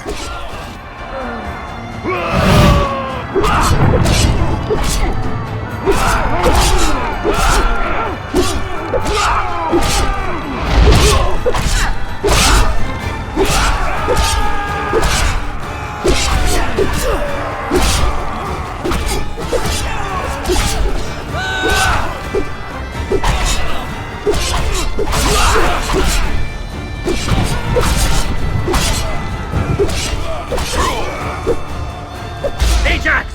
We should stay near Agamemnon and Menelaus. They may need our help.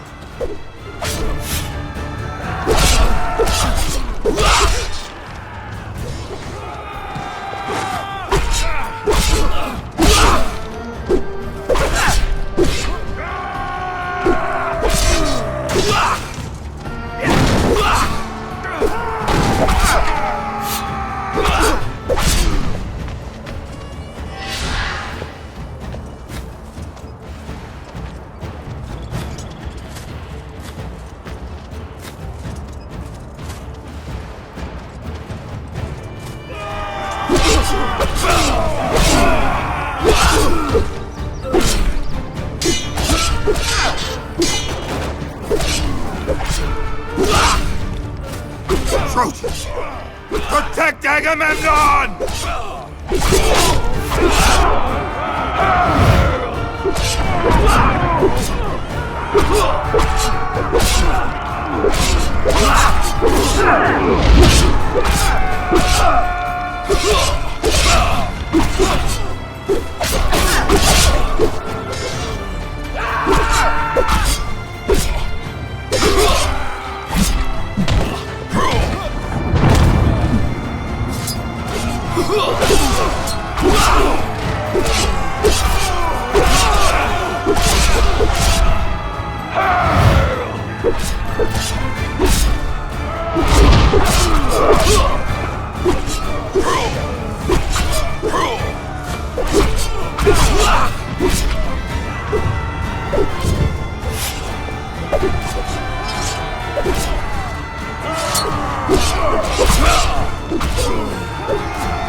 We're under attack!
I'll get Agamemnon to safety.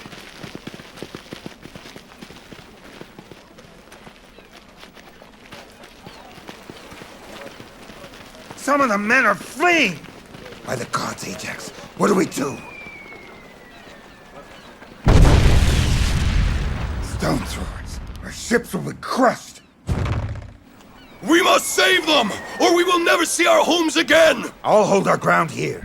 You go up there and stop them!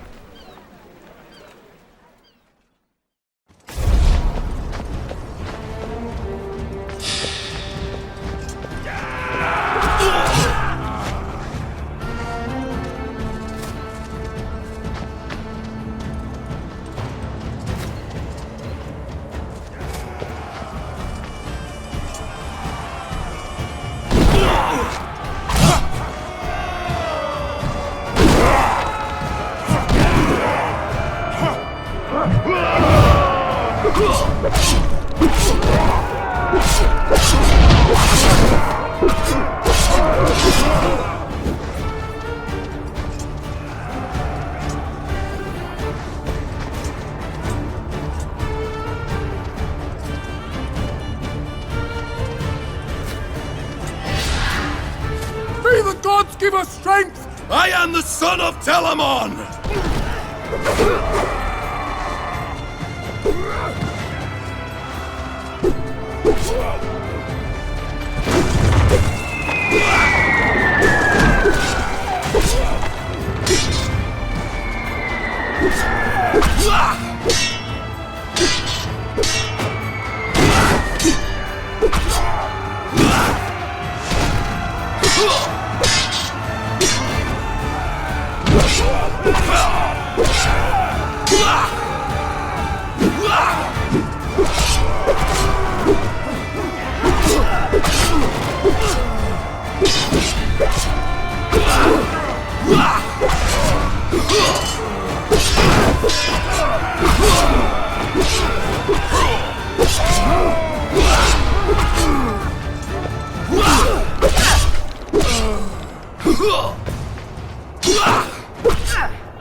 It's the giant!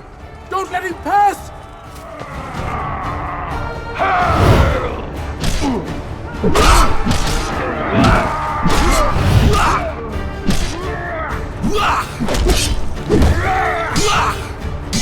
Stop him! Stop that freak of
The mighty Ajax. Sarpedon!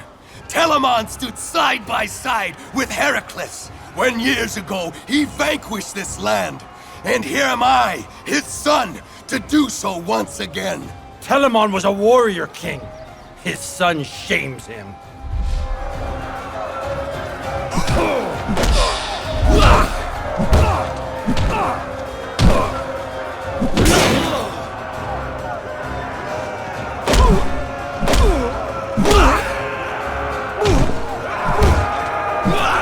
day you fall, giant!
Zeus's blood flows through my veins!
King of Lucaya!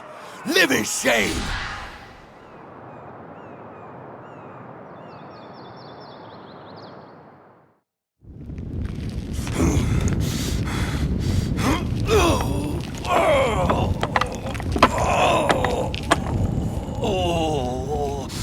Achilles, I cannot do this without you. What? A retreat? Cousin, you've returned at last.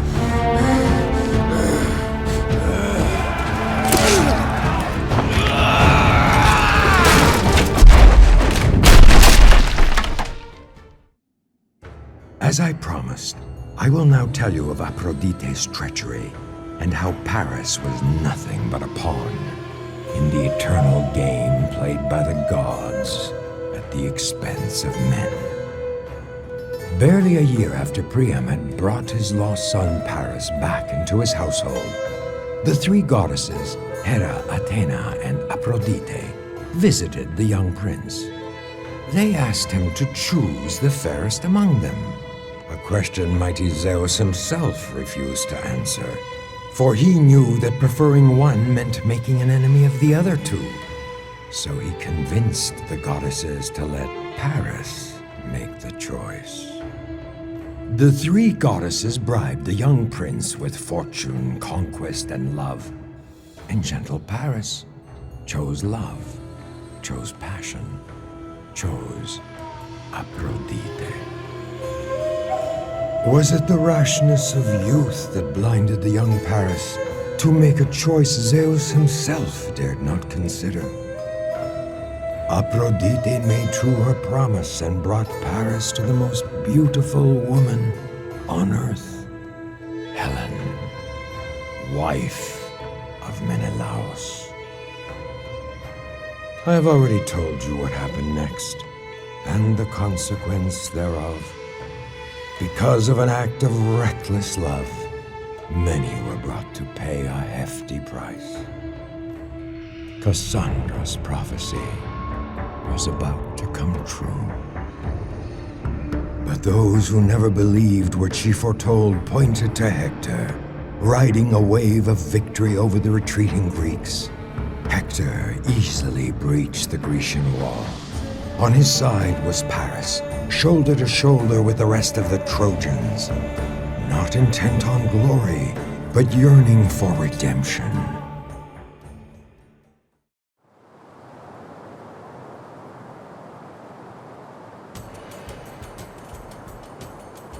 Paris! Paris, don't just stand there! Hector has breached the walls! We must attack! You're right, brother. It's time to end this. For Troy! At long last, light the way, Torchbearer.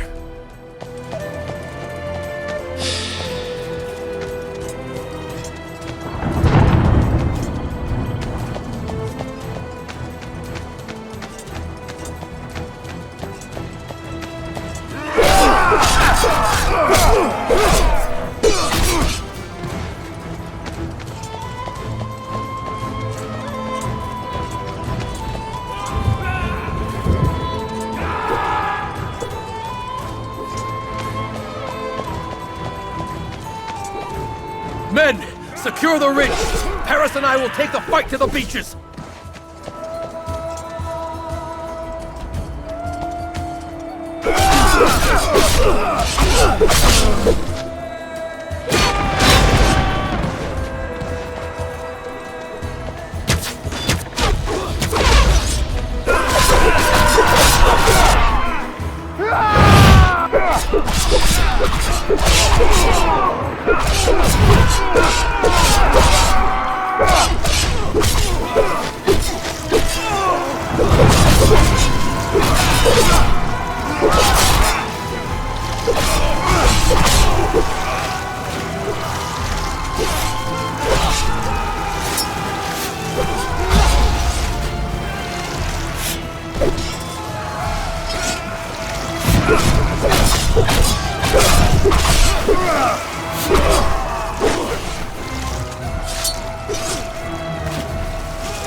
Is this Paris?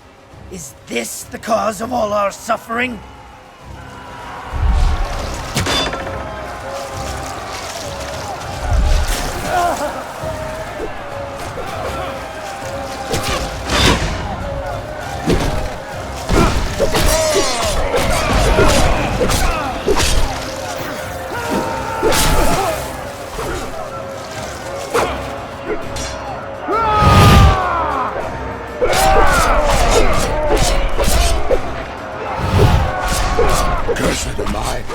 should fall under a coward's sword.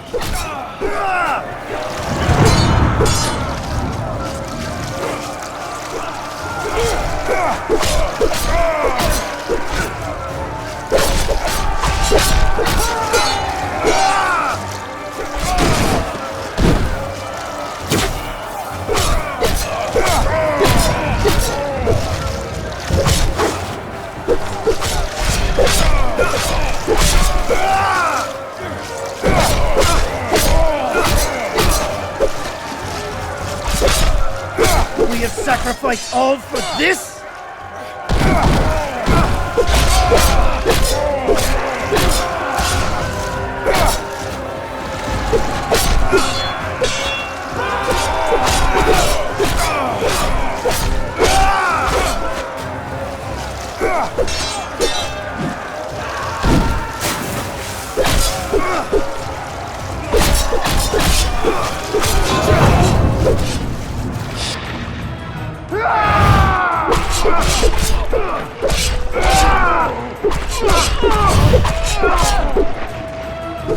Paris will be overwhelmed if we keep going. Go back if you want, Dephobos. I won't rest until we finish this.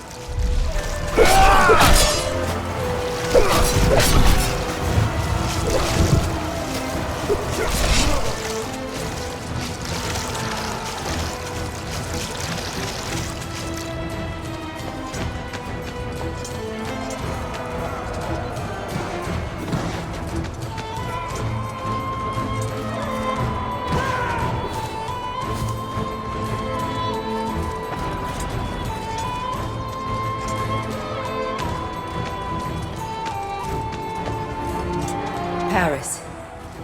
It is Hera! You hear it too? We can stand alone against the Greeks, but not alone against the gods! Dephobos! No! I will not give up.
Hera!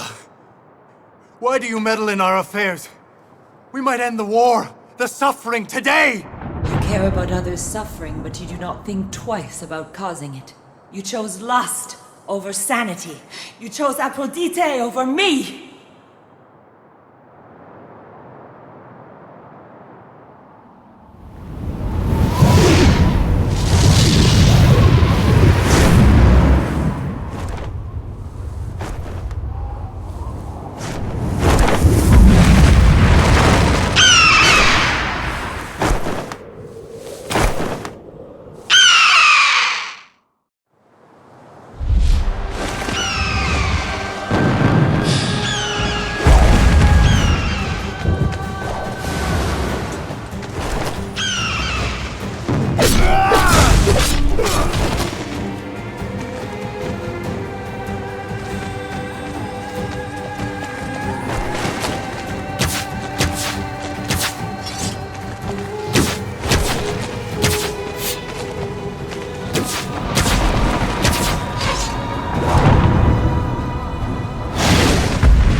Zeus must have known that he could not choose between you.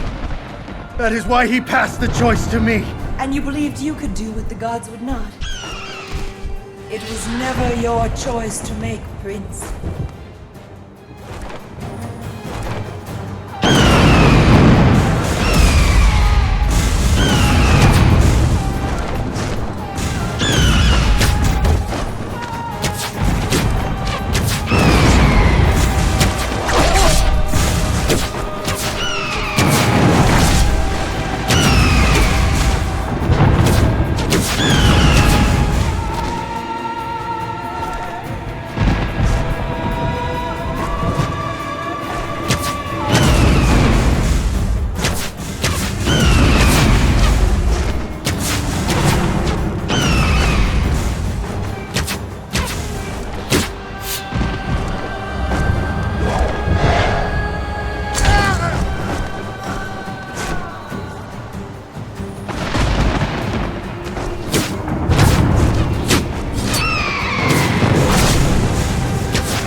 not think that you have saved yourself today, young prince.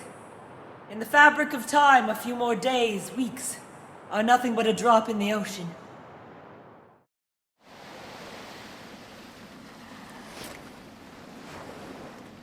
Zeus, you tricked me! I was doomed whatever my choice. I am mocked by the gods, but I'll mock them back instead.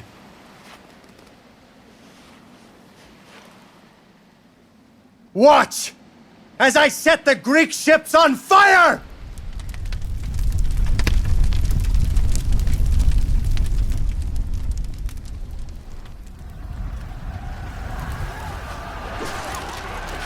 Achilles! He is back! What next? You are the torch which brings fire and death to Troy.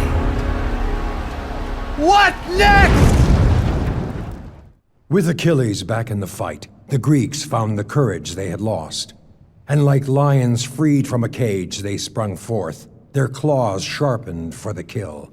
But not everything was exactly as it seemed. You see, sometime before Achilles was seen leading his men back to battle, King Agamemnon and Odysseus hurried to Achilles' tent. There. I return her to you. I swear I have not touched her. Will you now rejoin the battle? How can you idle here while brave men die? Ugh!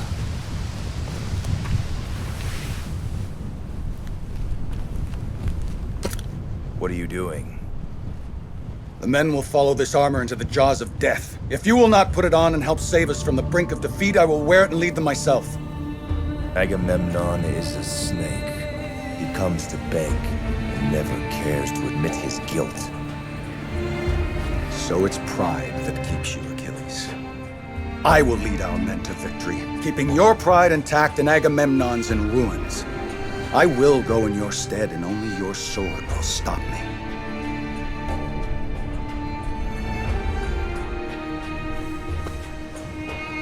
You will push the Trojans back to the river, but you will not go across it. Do you understand what I'm telling you, Patroclus?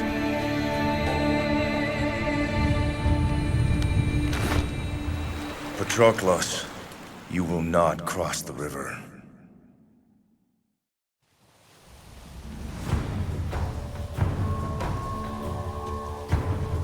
They're running! We will not let them live to fight another day!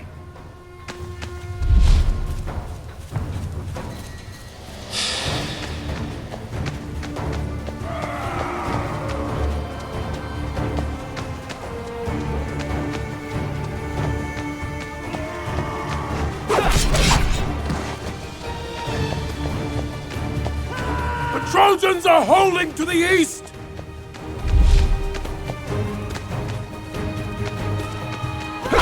It's Achilles! Kill him!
They're regrouping by the farms to the southeast!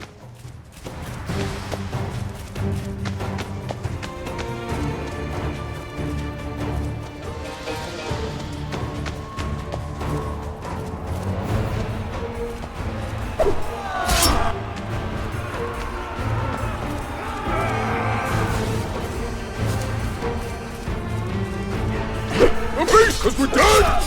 Stop him!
My lord!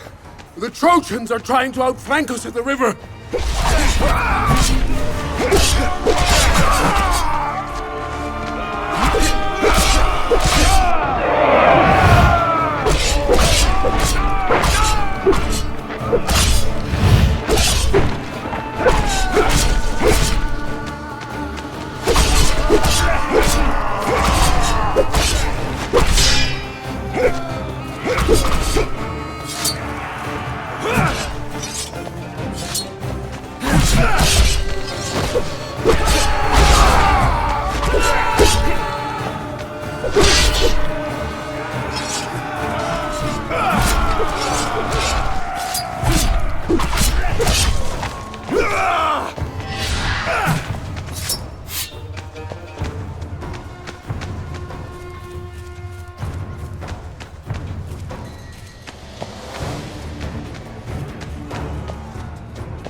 My lord, King Sarpedon is close by. The hero of Lycia.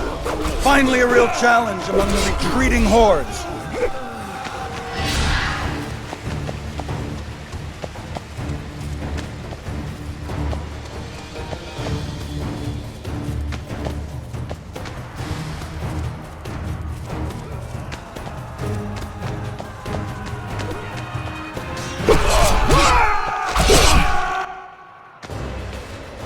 Achilles, you are but a man, and I heard so much said about you.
Who can offer a challenge to my blade?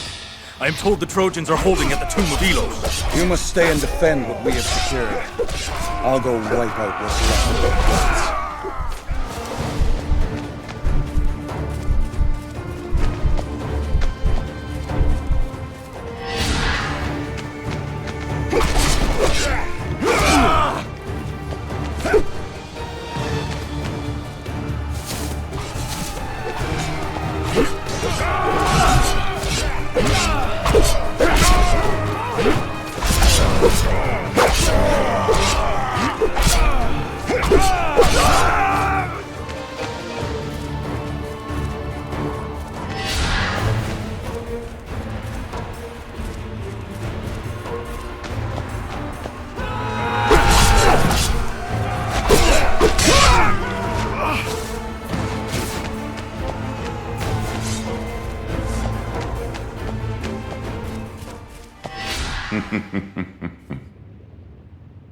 Apollo?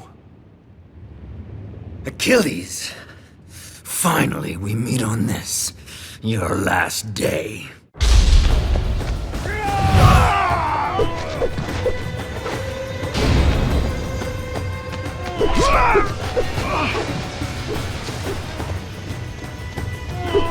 I avenge my brother, Troilos!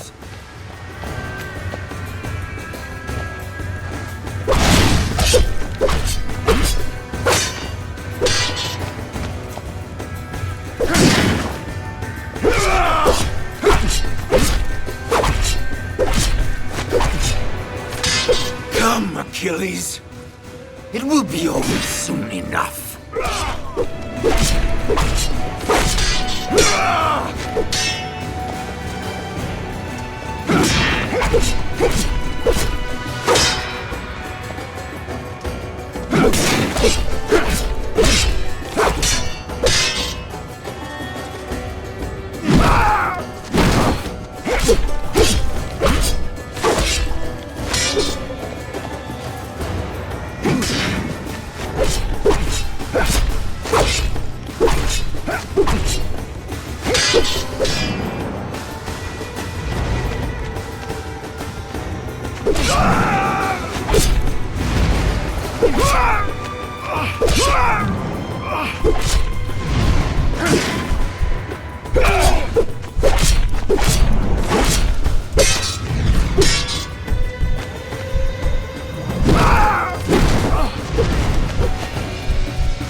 This is not Achilles. Why is this man wearing Achilles' armor? A sleeping beast was about to be wakened, his roar to be heard across the land, his fury to provoke carnage and ruin never seen before. The vibrant color of spilled blood soon turns into dark patches of putrid waste. The darkened, contaminated soil around Troy loomed like a portent of darker deeds yet to come. Woe is to him that believes the gods have the interests of man at heart. As time passed, the tide of war changed at their slightest whim. Not trusting the gods for deliverance, Priam sent King Aeneas to search for allies, ready to come to Troy's aid. Aeneas easily convinced Penthesilea to lead her Amazons to Troy. Haunted by Hippolyte's death, the Amazon queen wished only to die. As an Amazon, she believed that an honorable death could only be achieved on the battlefield. Aeneas took pity on the queen and convinced her to seek a cleansing from Priam, a renowned healer of the spirit. The day Hector lifted the blood-soaked helmet from the fallen Patroclus, King Priam welcomed the Amazon's arrival. He readily agreed to perform the cleansing Penthesilea ardently asked for. Together they set out on a journey to the great temple of Apollo and Artemis, where the ritual was to take place.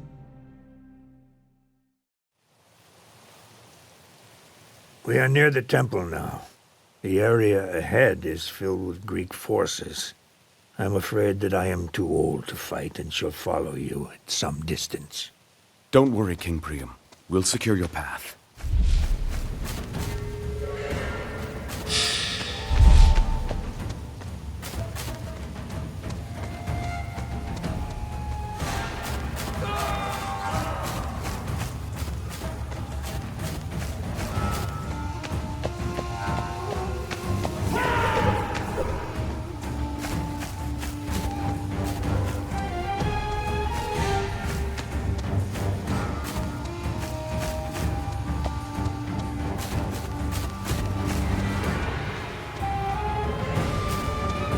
Look out! They've got us surrounded, but not defeated!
There's the temple! We'll have to clear out the guards!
More Greeks!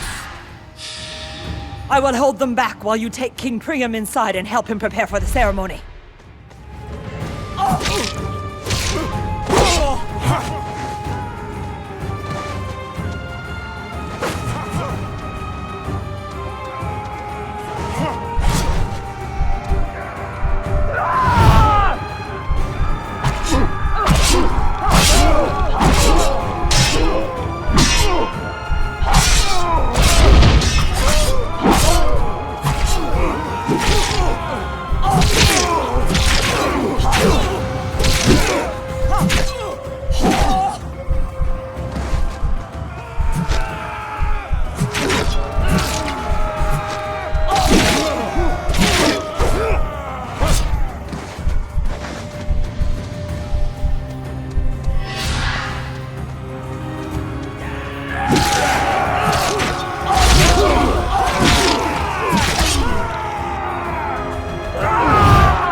Sister.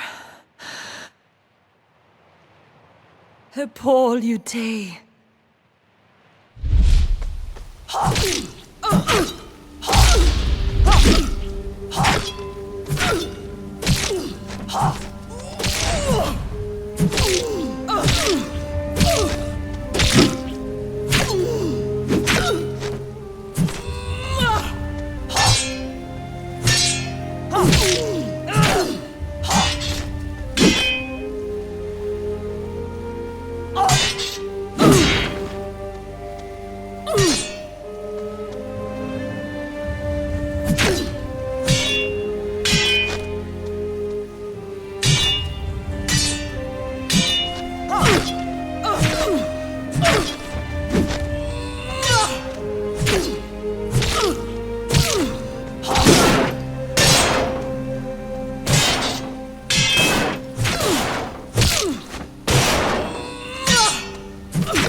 Let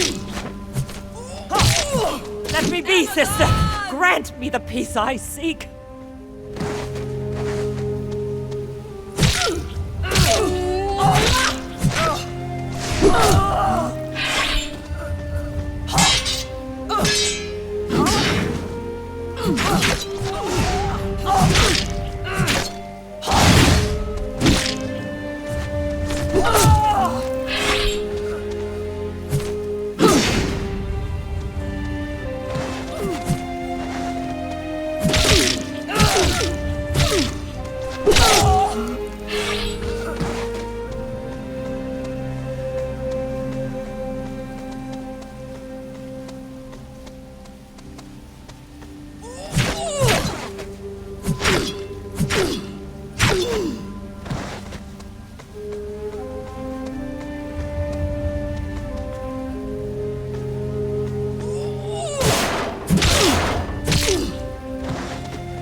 Sister, I know there's only one true path for an Amazon.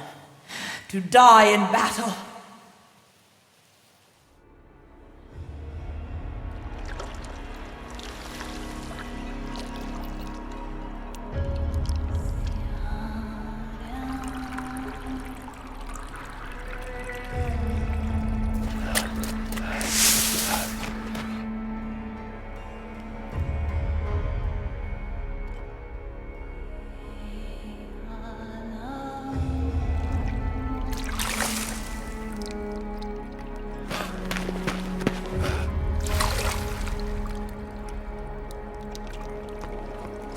King Priam. It's Prince Hector. O Muse, help me now tell how great Achilles swore dark vengeance for the slaying of Patroclus. Upon Achilles' return to the ranks of the Greeks, Agamemnon and the kings and princes of Greece rejoiced and gave thanks to the same gods they had earlier so vehemently condemned. But Achilles was without his armor. Hector had wrenched it from Patroclus's body and claimed it as his due spoils of battle. It was Thetis, Achilles' mother, who intervened. She came to her son with gifts of solace offered by the gods, the instruments of rightful revenge.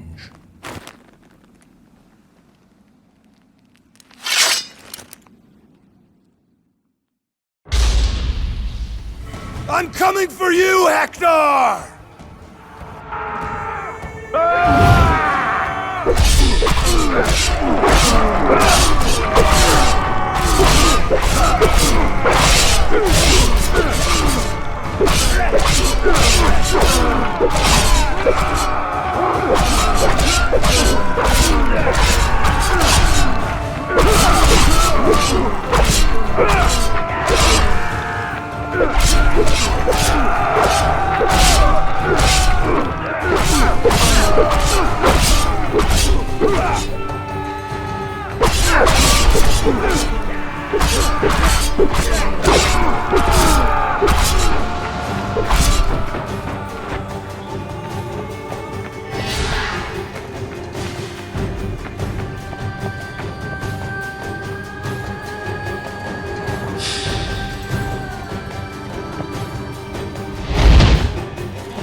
This river gave birth to Troy. We are all sons of Scamandros, and will not allow it to be tainted by Greek pestilence. It is not I that will pollute the mighty Scamandros, but the fetid corpses of your men.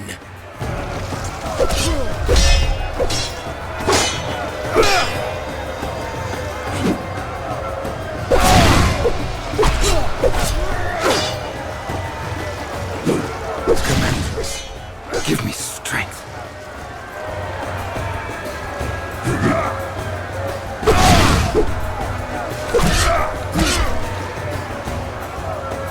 I will not fall. Not today.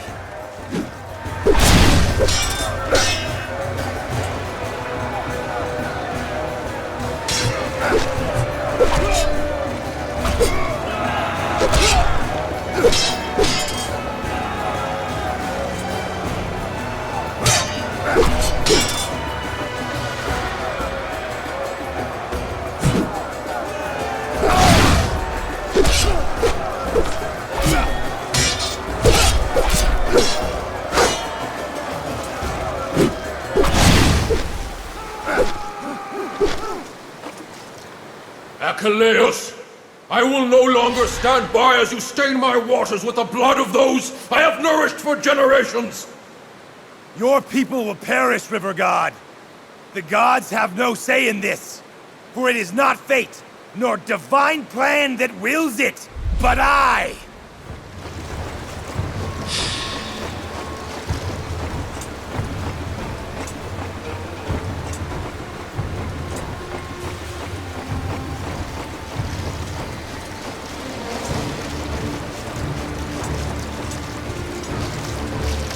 Why has Hydas sent you back? One death is all a man has to offer, and yet you return for more. Go back to your eternal night.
Oh, escape, Prince of Death!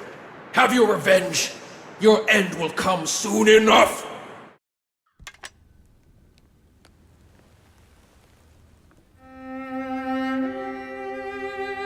Hector? Why haven't you gone with Priam? Father will be safe with Aeneas. Besides, I have responsibilities here. Achilles? He will be hunting for you on the battlefield. You know what I must do.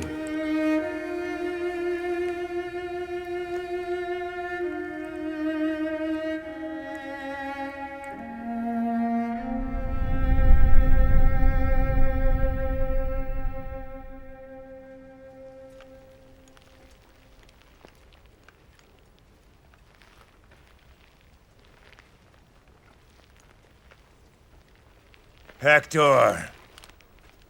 Achilles, as we are both men of honor, let us promise that whoever wins today shall return the body of the other to his people. I will promise this to you before the gods. Will you do the same? Lions do not make promises to men, nor wolves to sheep. Your blood will quench Ares's thirst, and your flesh will be left for wild dogs to tear asunder. Prepare yourself.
Know this, Achilles. When I fought the boy, I thought I was fighting you.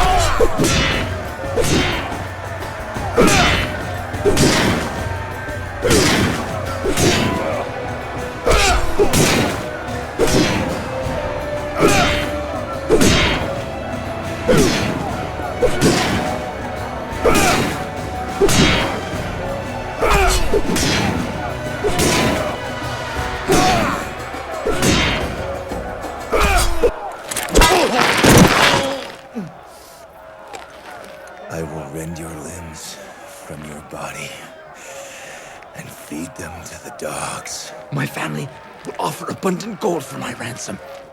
Take it and give my body back to my father, so I may have the right of burning. Promise me this, please.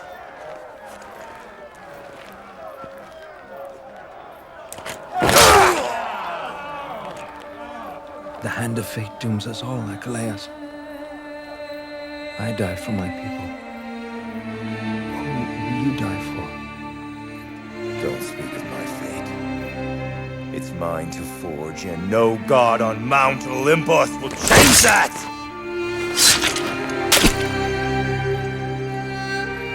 So dies the madman who thought he killed Achilles!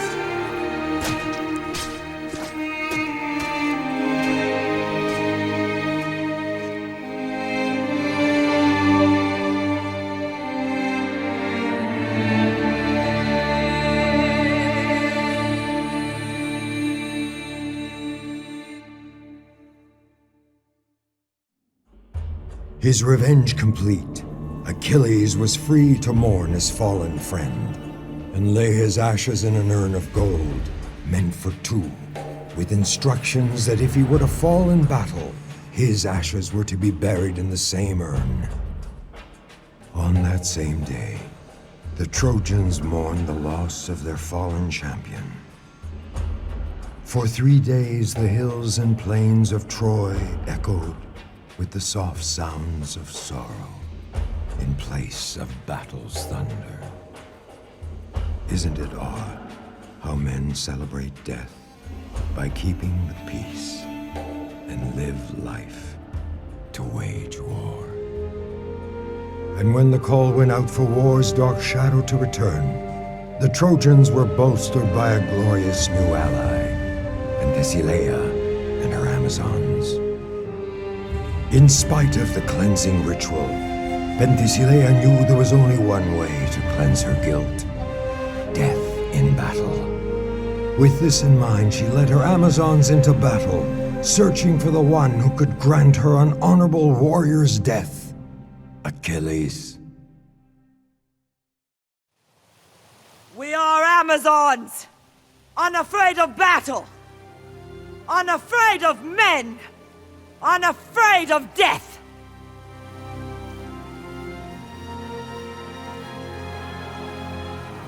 The Greeks taunt us to battle by placing their champions in the front lines!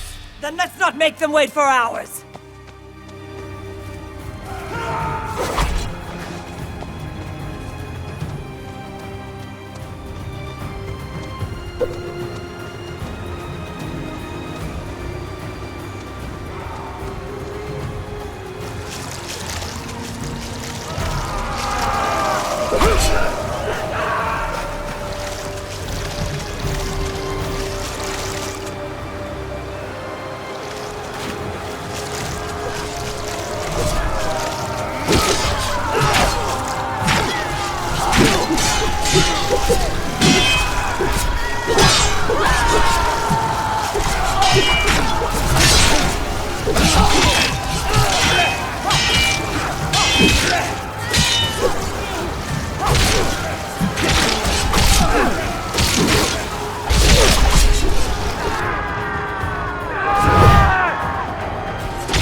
up forever, Penthesilea!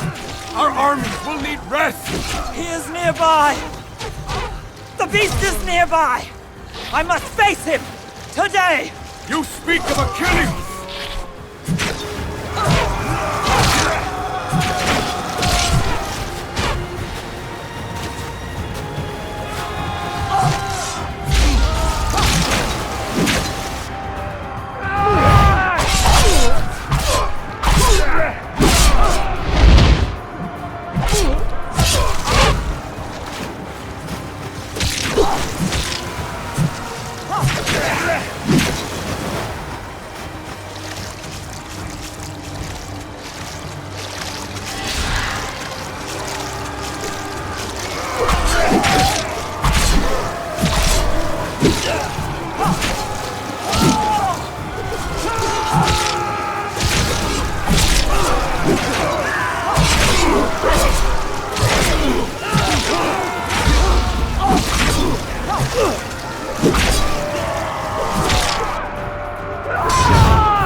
Achilles! Where are you? Come and face me!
We have them on the run!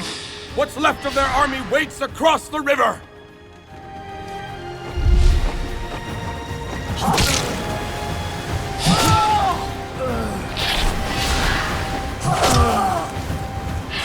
Where is he, this beast among Greeks? Is an axe in a woman's hand the cause of his fear?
Why are you here, Queen of the Amazons? And why do you ally yourself against the inevitable? Horus bids us help the innocent. You, Odysseus, are amongst the guilty.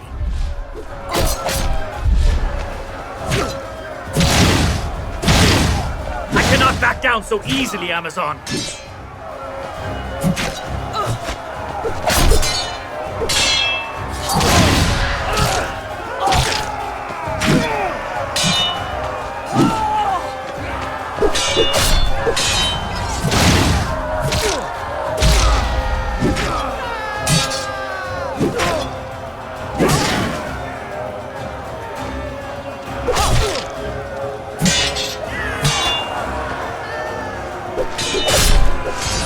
Some of us fight for more than bloodlust, Amazon.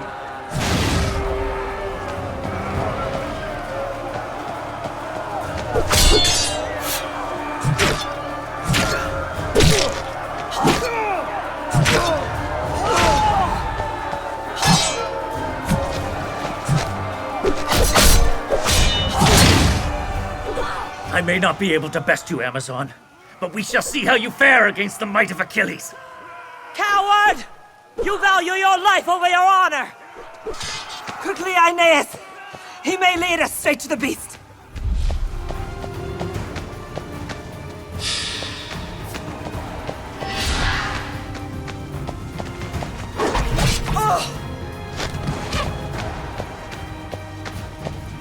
Amazon, this is not your war!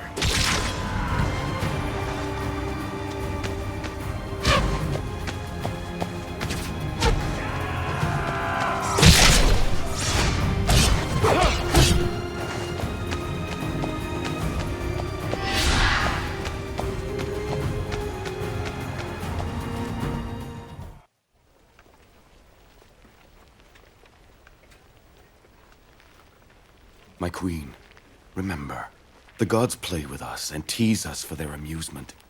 You bear no guilt for what they have caused to happen. Thank you, fair prince. This is my time. Penthesilea! It is not the beauty of your countenance that I face, but the blood of an enemy that must be spilled upon the earth. And it is but another warrior that I face. Another man too proud to face his death.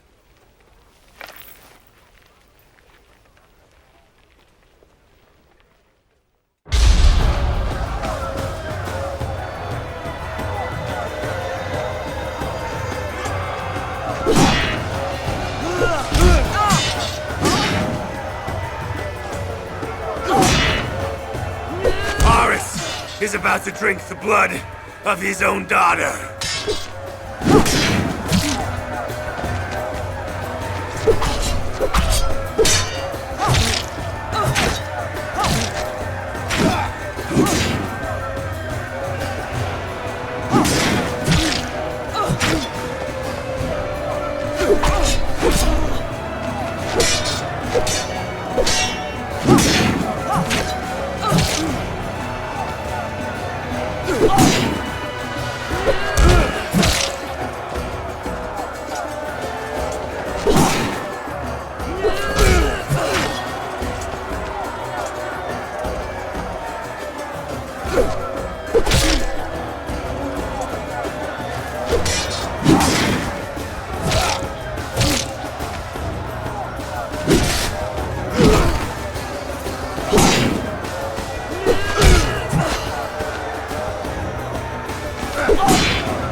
time, warrior queen. We have jousted long enough.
At last. Hippolyte. I know your story, brave queen. If only we had met elsewhere. Away from this bloody game we play.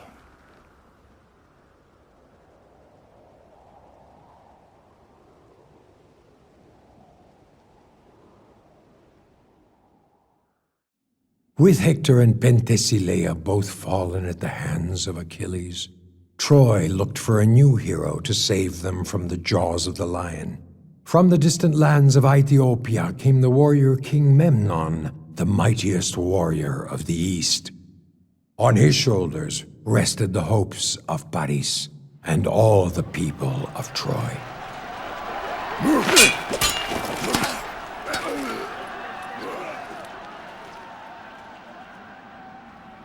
You knew all along, didn't you? You and Cassandra. Hector is dead because of my selfishness. And Troilos, and Penthesilea, and Sarpedon. Enough, Paris. More is in store for you, Paris. Who knows? You may even find some solace in what's to come. Solace is beyond my grasp. By the gods! What? Memnon has fallen. Achilles is charging the gate! Quickly!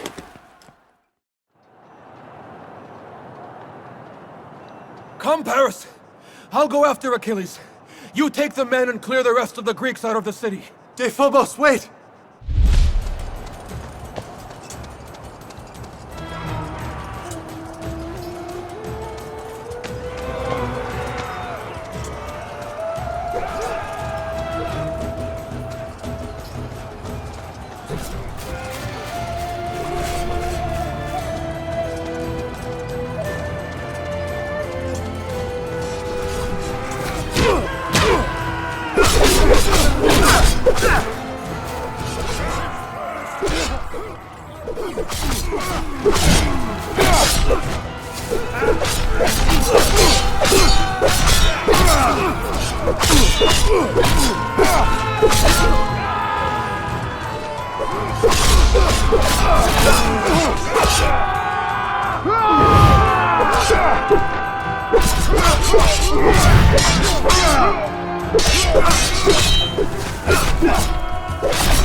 Has there been any word on De Phobos? None, my lord.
My lord!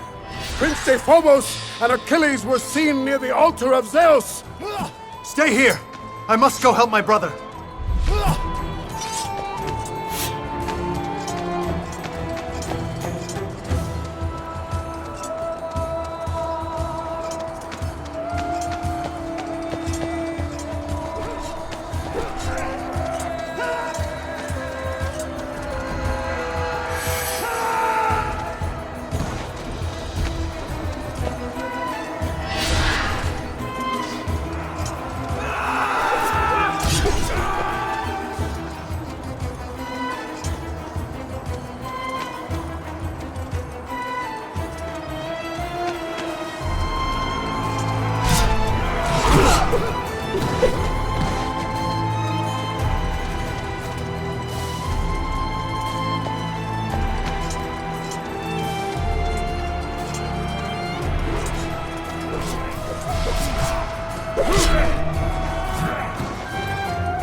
No! Dephobos! Damn you, Achilles! That is your last victory over the sons of Troy!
Hector begged for mercy.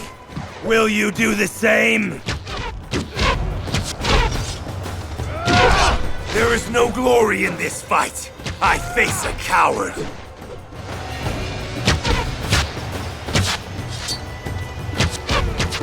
This is for Hector and Dephobos!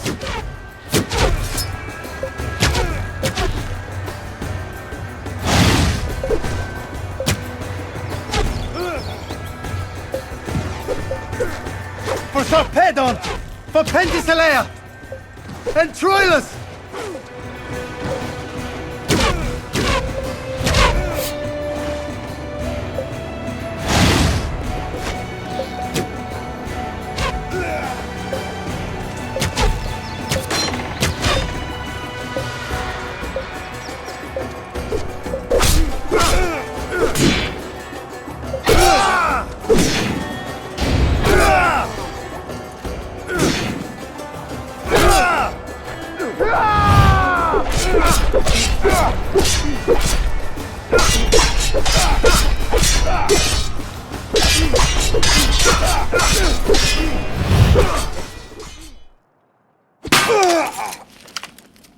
Achilles!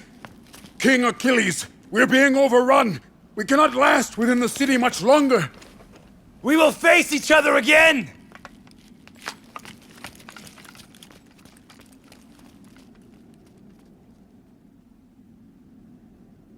Gods above, guide me. If this is your will, do not fail me now.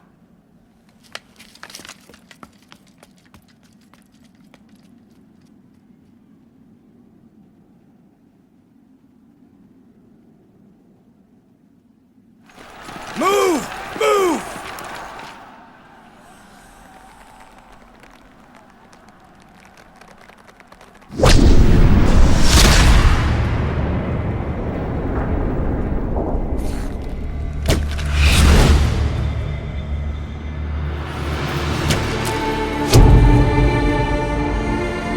Die, beast!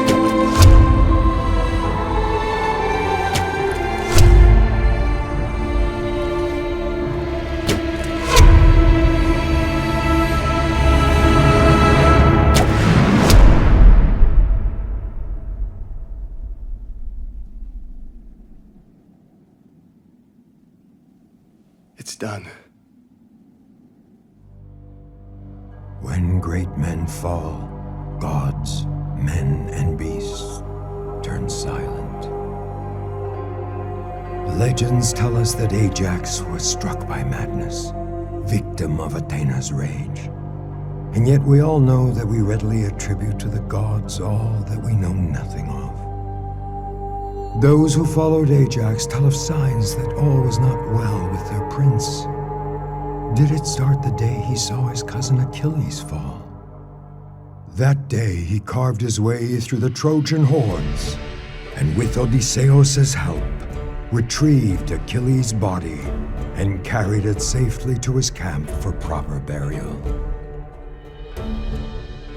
With the discovery of a narrow secret passage carved in the rock beneath Troy's walls, a passage used to bring supplies into the city, Ajax and Odysseus launched a daring, desperate raid on the Temple of Athena inside Troy to steal a relic known as the Palladion, which prophecy held must be taken from the temple if Troy were ever to fall. The Palladion was taken and Ajax carried it out of the city. Is it because of this sacrilege that Athena tricked his vision to see what was not there? Did she kindle the anger and despair that made him see enemies even when he gazed upon friends? The kings of Greece insult me! I helped Odysseus bring Achilles' body, but he is awarded with Achilles' armor. I carry the Palladion, but Odysseus gets to keep it. What isn't given to Odysseus is given to your brother. I have earned my share of the glory too, but where is my reward? Your words are seditious. Do you plot against us? No, but I do claim my reward. Traitor. Menelaus, no. Stop! Menelaus! I said stop!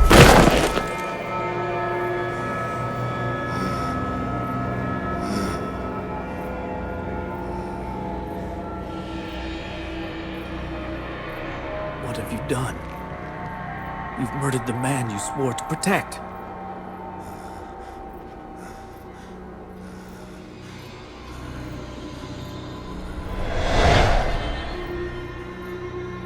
Achilles. Achilles. No. No, no. No, no. No.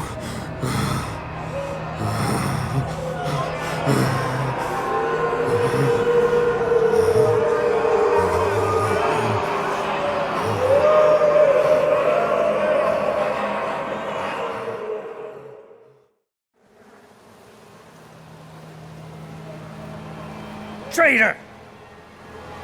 Your father will curse you! Odysseus, I didn't mean for him to die.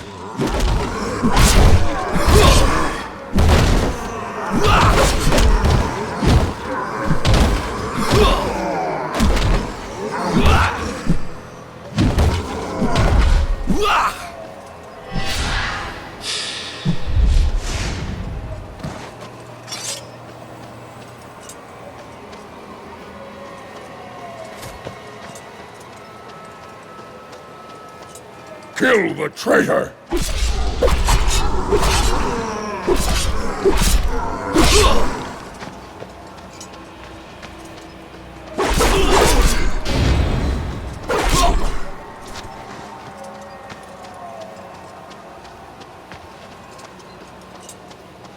Renegade.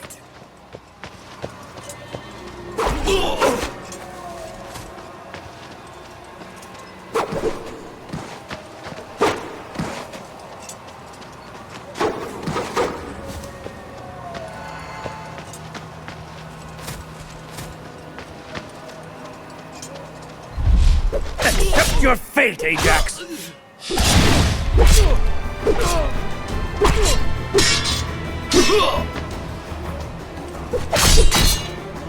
You leave me no choice.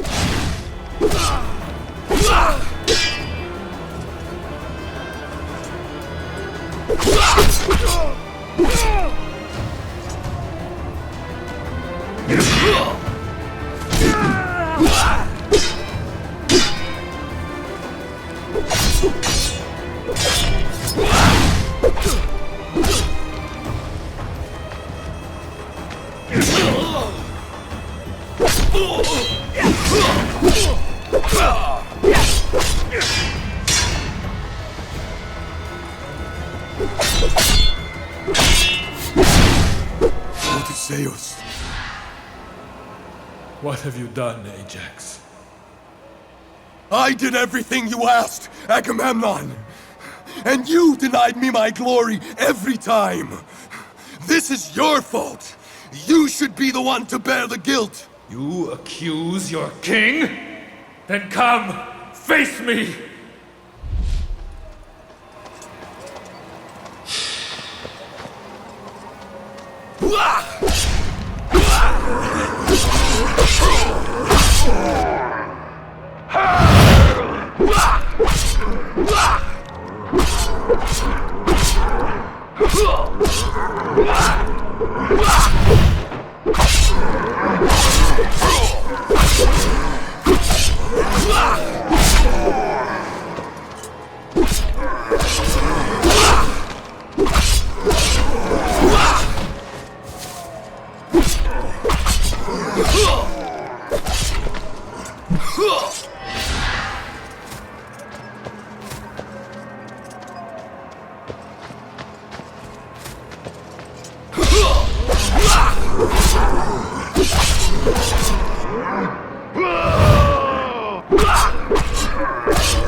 Agamemnon!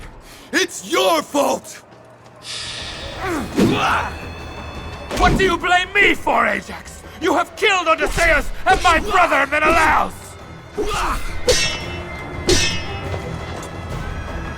You have earned yourself nothing but shame, Ajax!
Why is all this sent my way? What is happening to me?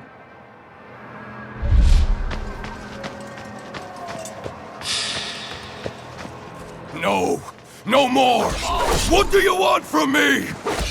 You failed, you made that. No!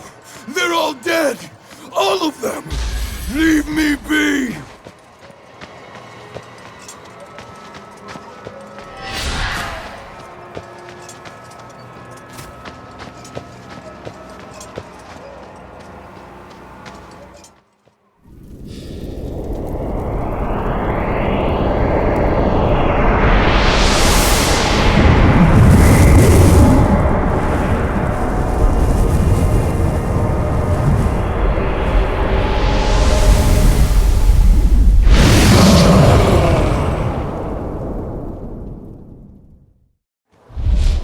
Cousin, we should have taken Troy together.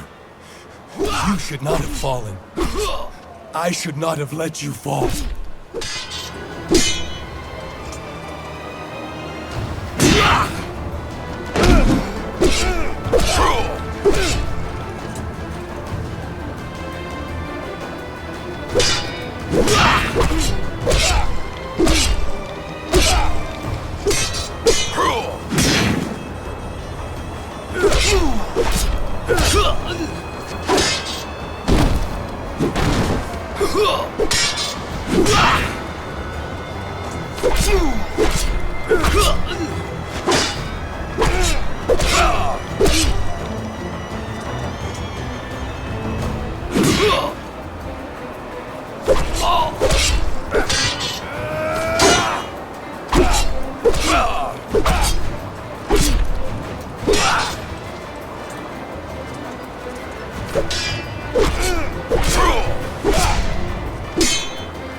No. No! No!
What have I done? What's happening to me?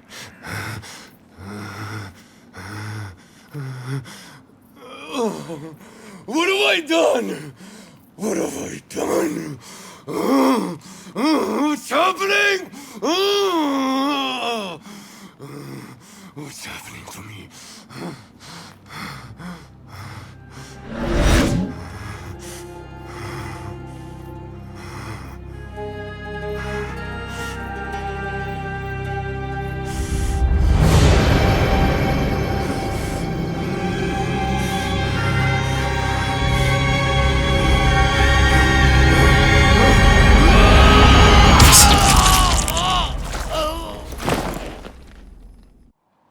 Soon after Ajax's death, the Trojans woke to a sight they had dreamt of for 10 long years. The beaches of Troy were deserted. Where once stood Agamemnon's tent, stood a wooden statue of a horse. It is a plea to Athena for forgiveness, to placate the goddess's anger for the theft of the Palladium. And so the Trojans brought it into the walls, hoping to gain Athena's favor, and to leave the invaders to face her wrath as they fled across the seas. So easily do men believe that which they yearn for. But in the silence of the night, the Greeks returned to the beaches like prowling wolves. And as Troy slept, the statue quivered and opened, spilling from its belly the ruse which would finally end the war.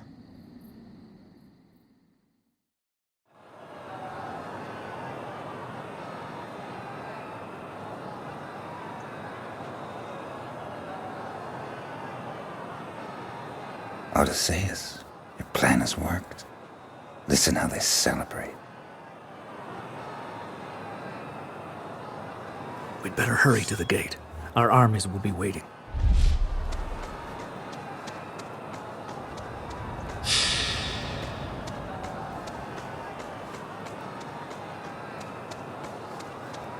What? Greek spies! There!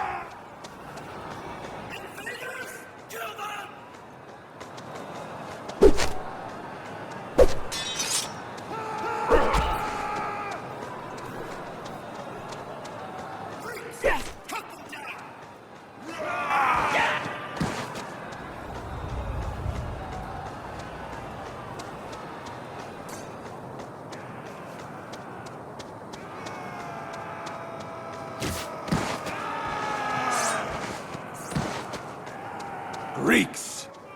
Kill them!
Open the gates!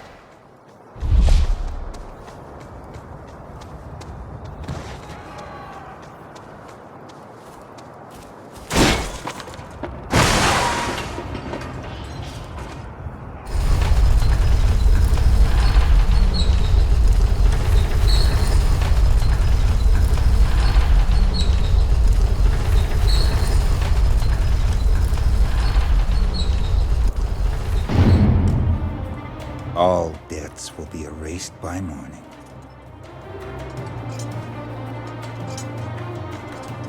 We must find Helen first. Only then are we freed from our oath.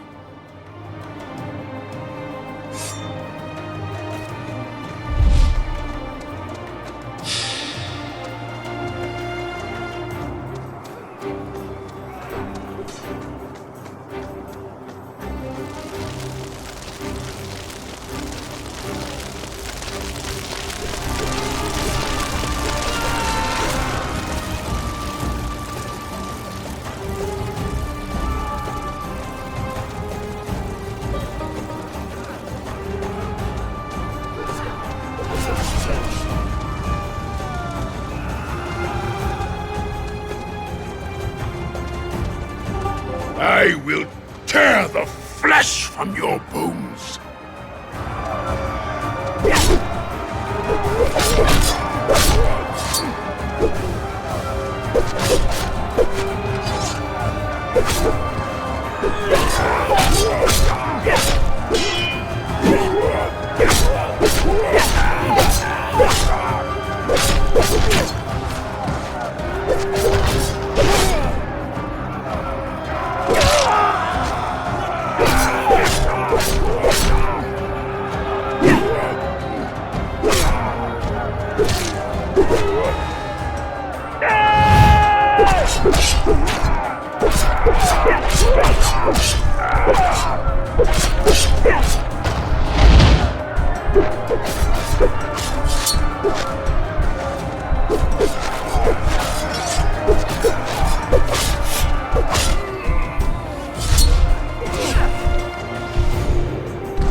She's up there, Odysseus, in Priam's palace. She's waiting.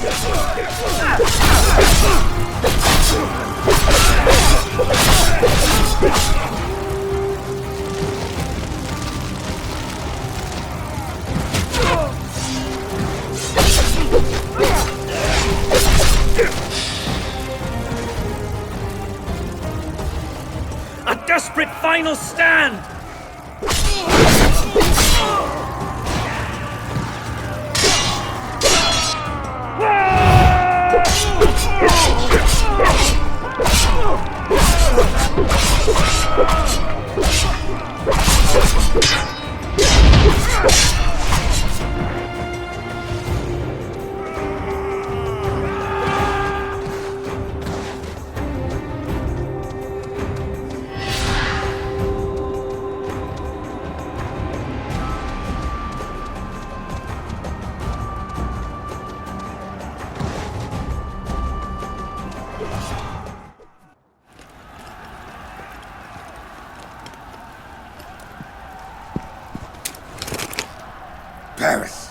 Stand down. You will not harm Helen.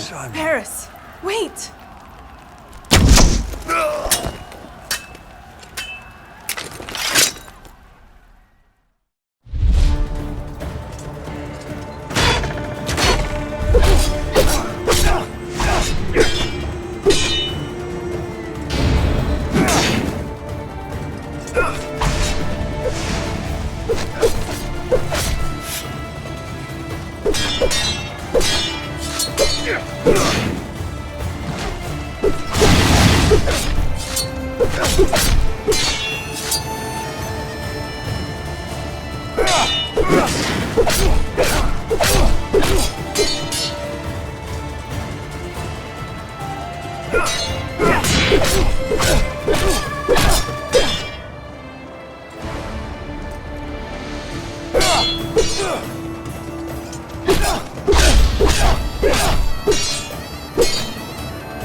Damn you!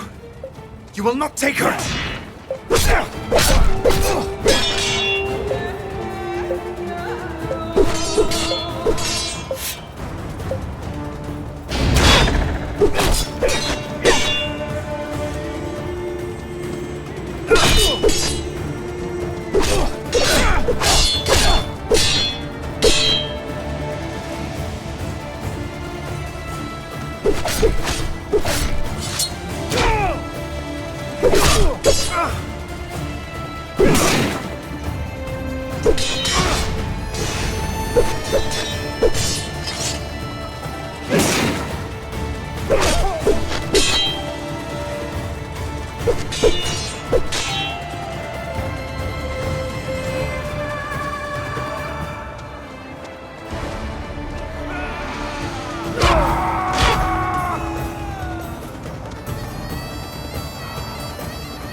Troy may be dying, but not us! Not Helen!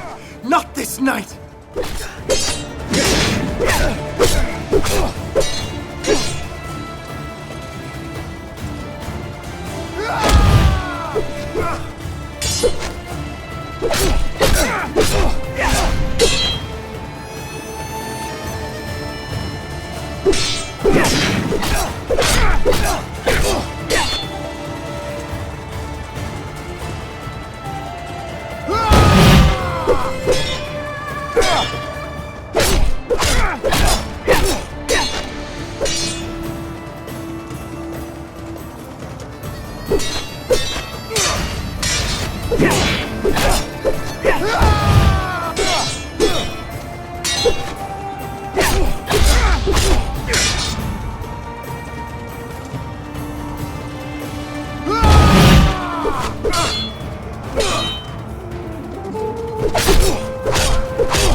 My people do not deserve what I have brought upon them, especially sweet Helen and my father. Please, be merciful upon them. You dare ask for mercy from us? No! My son! My son!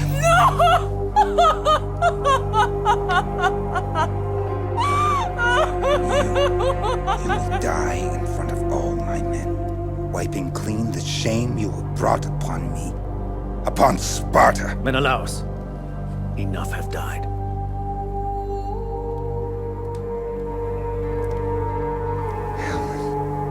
All of my sons have perished. My city has perished. I have nothing left to live for. I ask only one act of mercy. Take all of the treasures of Troy, but allow some vestige of this once great race to remain in this land. Gentle old one. You think to deny us the spoils of a hard-fought war with pitiful words, Ancient One? Your land is ours now by right, and its people shall be wiped from the earth to be forgotten forever. But I will grant you a single mercy. I will make your end a quick one. Agamemnon, that wasn't necessary. He is the reason we fought here all these years. The reason why so many princes and men of Greece have died. The world must bear witness to the fall of the House of Priam!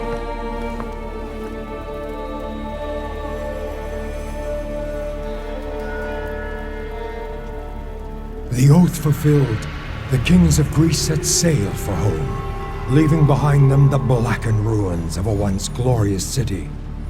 The gods took pause, not to mourn, not to pity. The gods are not capable of such human weakness. They paused to plot vengeful retribution against all those who dared think they were the architects of history, conquerors of fate, masters of their own lives.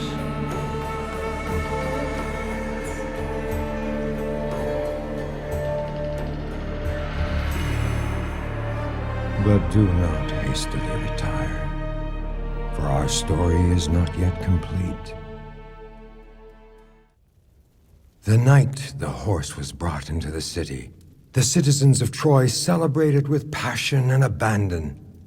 Exhausted, they retired to their beds, finally to sleep and not to dream. Deep into the night, Aeneas woke to the sound of mayhem and madness.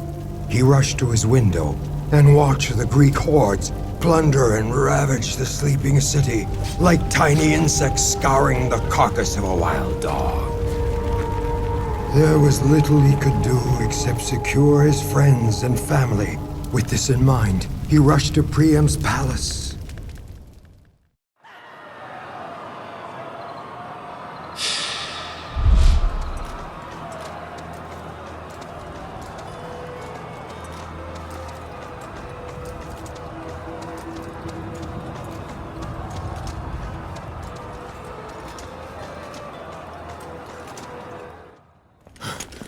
Aeneas! Where is your father? I will take care of my father. But you, Aeneas, you must go take care of your family. Troy is no more. All is lost. Cassandra! One torch burns a city. Another is carried to safety. Aeneas, you will lead those who remain to a new shore and found an empire greater than Greece and Troy combined. An empire that will rule the world for 1,000 years, never to be equaled in the story of man. Let her go. She is mad. Aeneas, the fallen walls will lead you to safety. Go! Get your family. Save who you can. I will stay and finish what I began. Paris, I cannot— No, Aeneas! Live!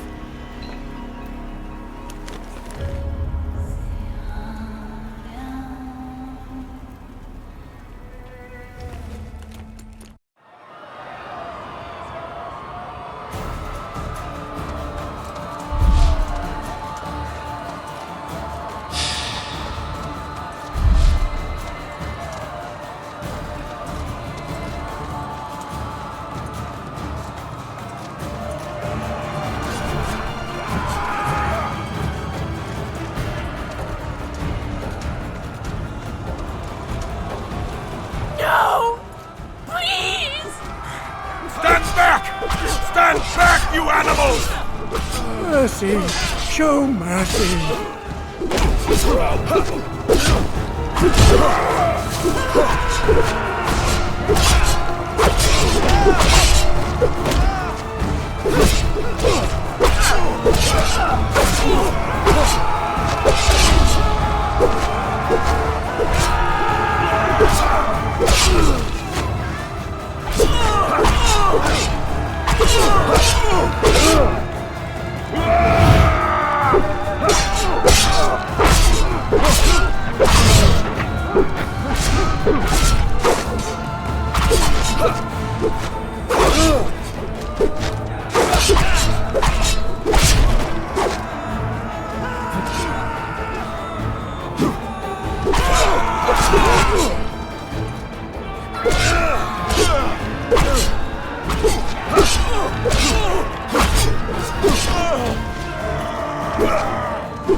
The whole city's on fire! We will be delivered from this. I promise you. Hurry, we must get out of Troy.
I will hold the hatch open from this side.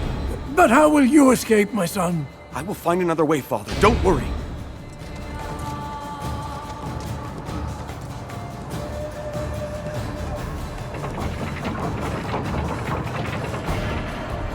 Hurry, move!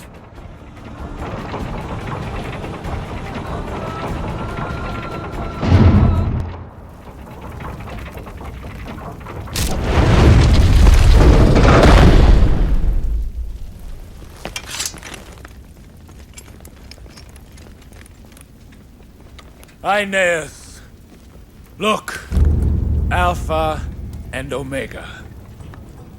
This is the one that spawned the coward. And this is the coward that spawned this hell. Let it be known to all who tempt the ire of the Greeks. This is how they perish. Agamemnon, this atrocity does not become a king. I am Agamemnon. I will be remembered as the conqueror of Troy, of Thebe, and all of the cities that infest this land. What is left of them will now bend to Agamemnon's will, and so shall you!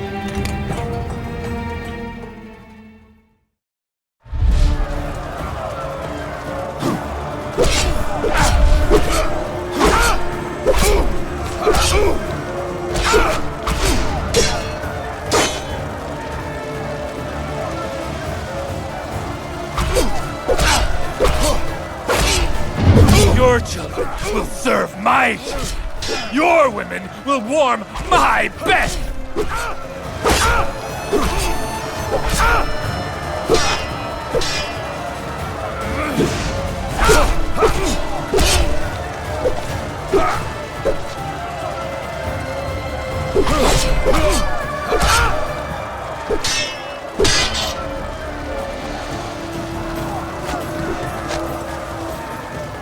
You chose your friends very poorly, King Aeneas.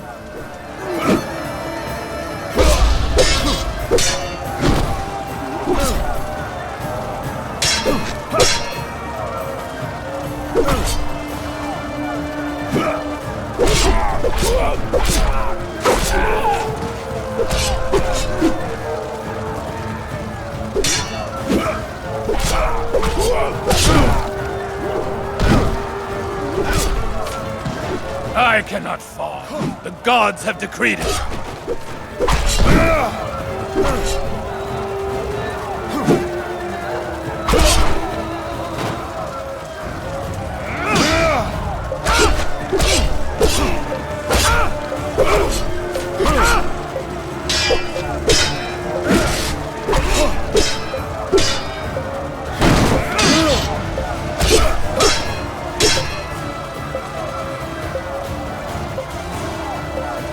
I am Agamemnon, King of Kings!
Aeneas, the fallen walls will lead you to safety.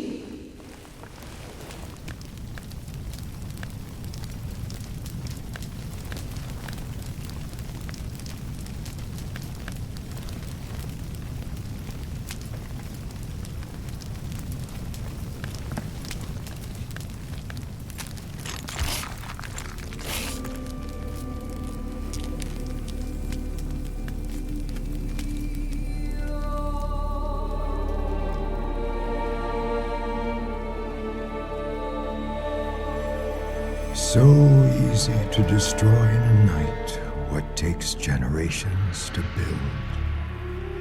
Is man forever doomed to repeat this folly? So ended Troy. For Aeneas and all what followed him, it was the beginning of a long and arduous journey, spurred by what Cassandra, she who was never believed, had foretold.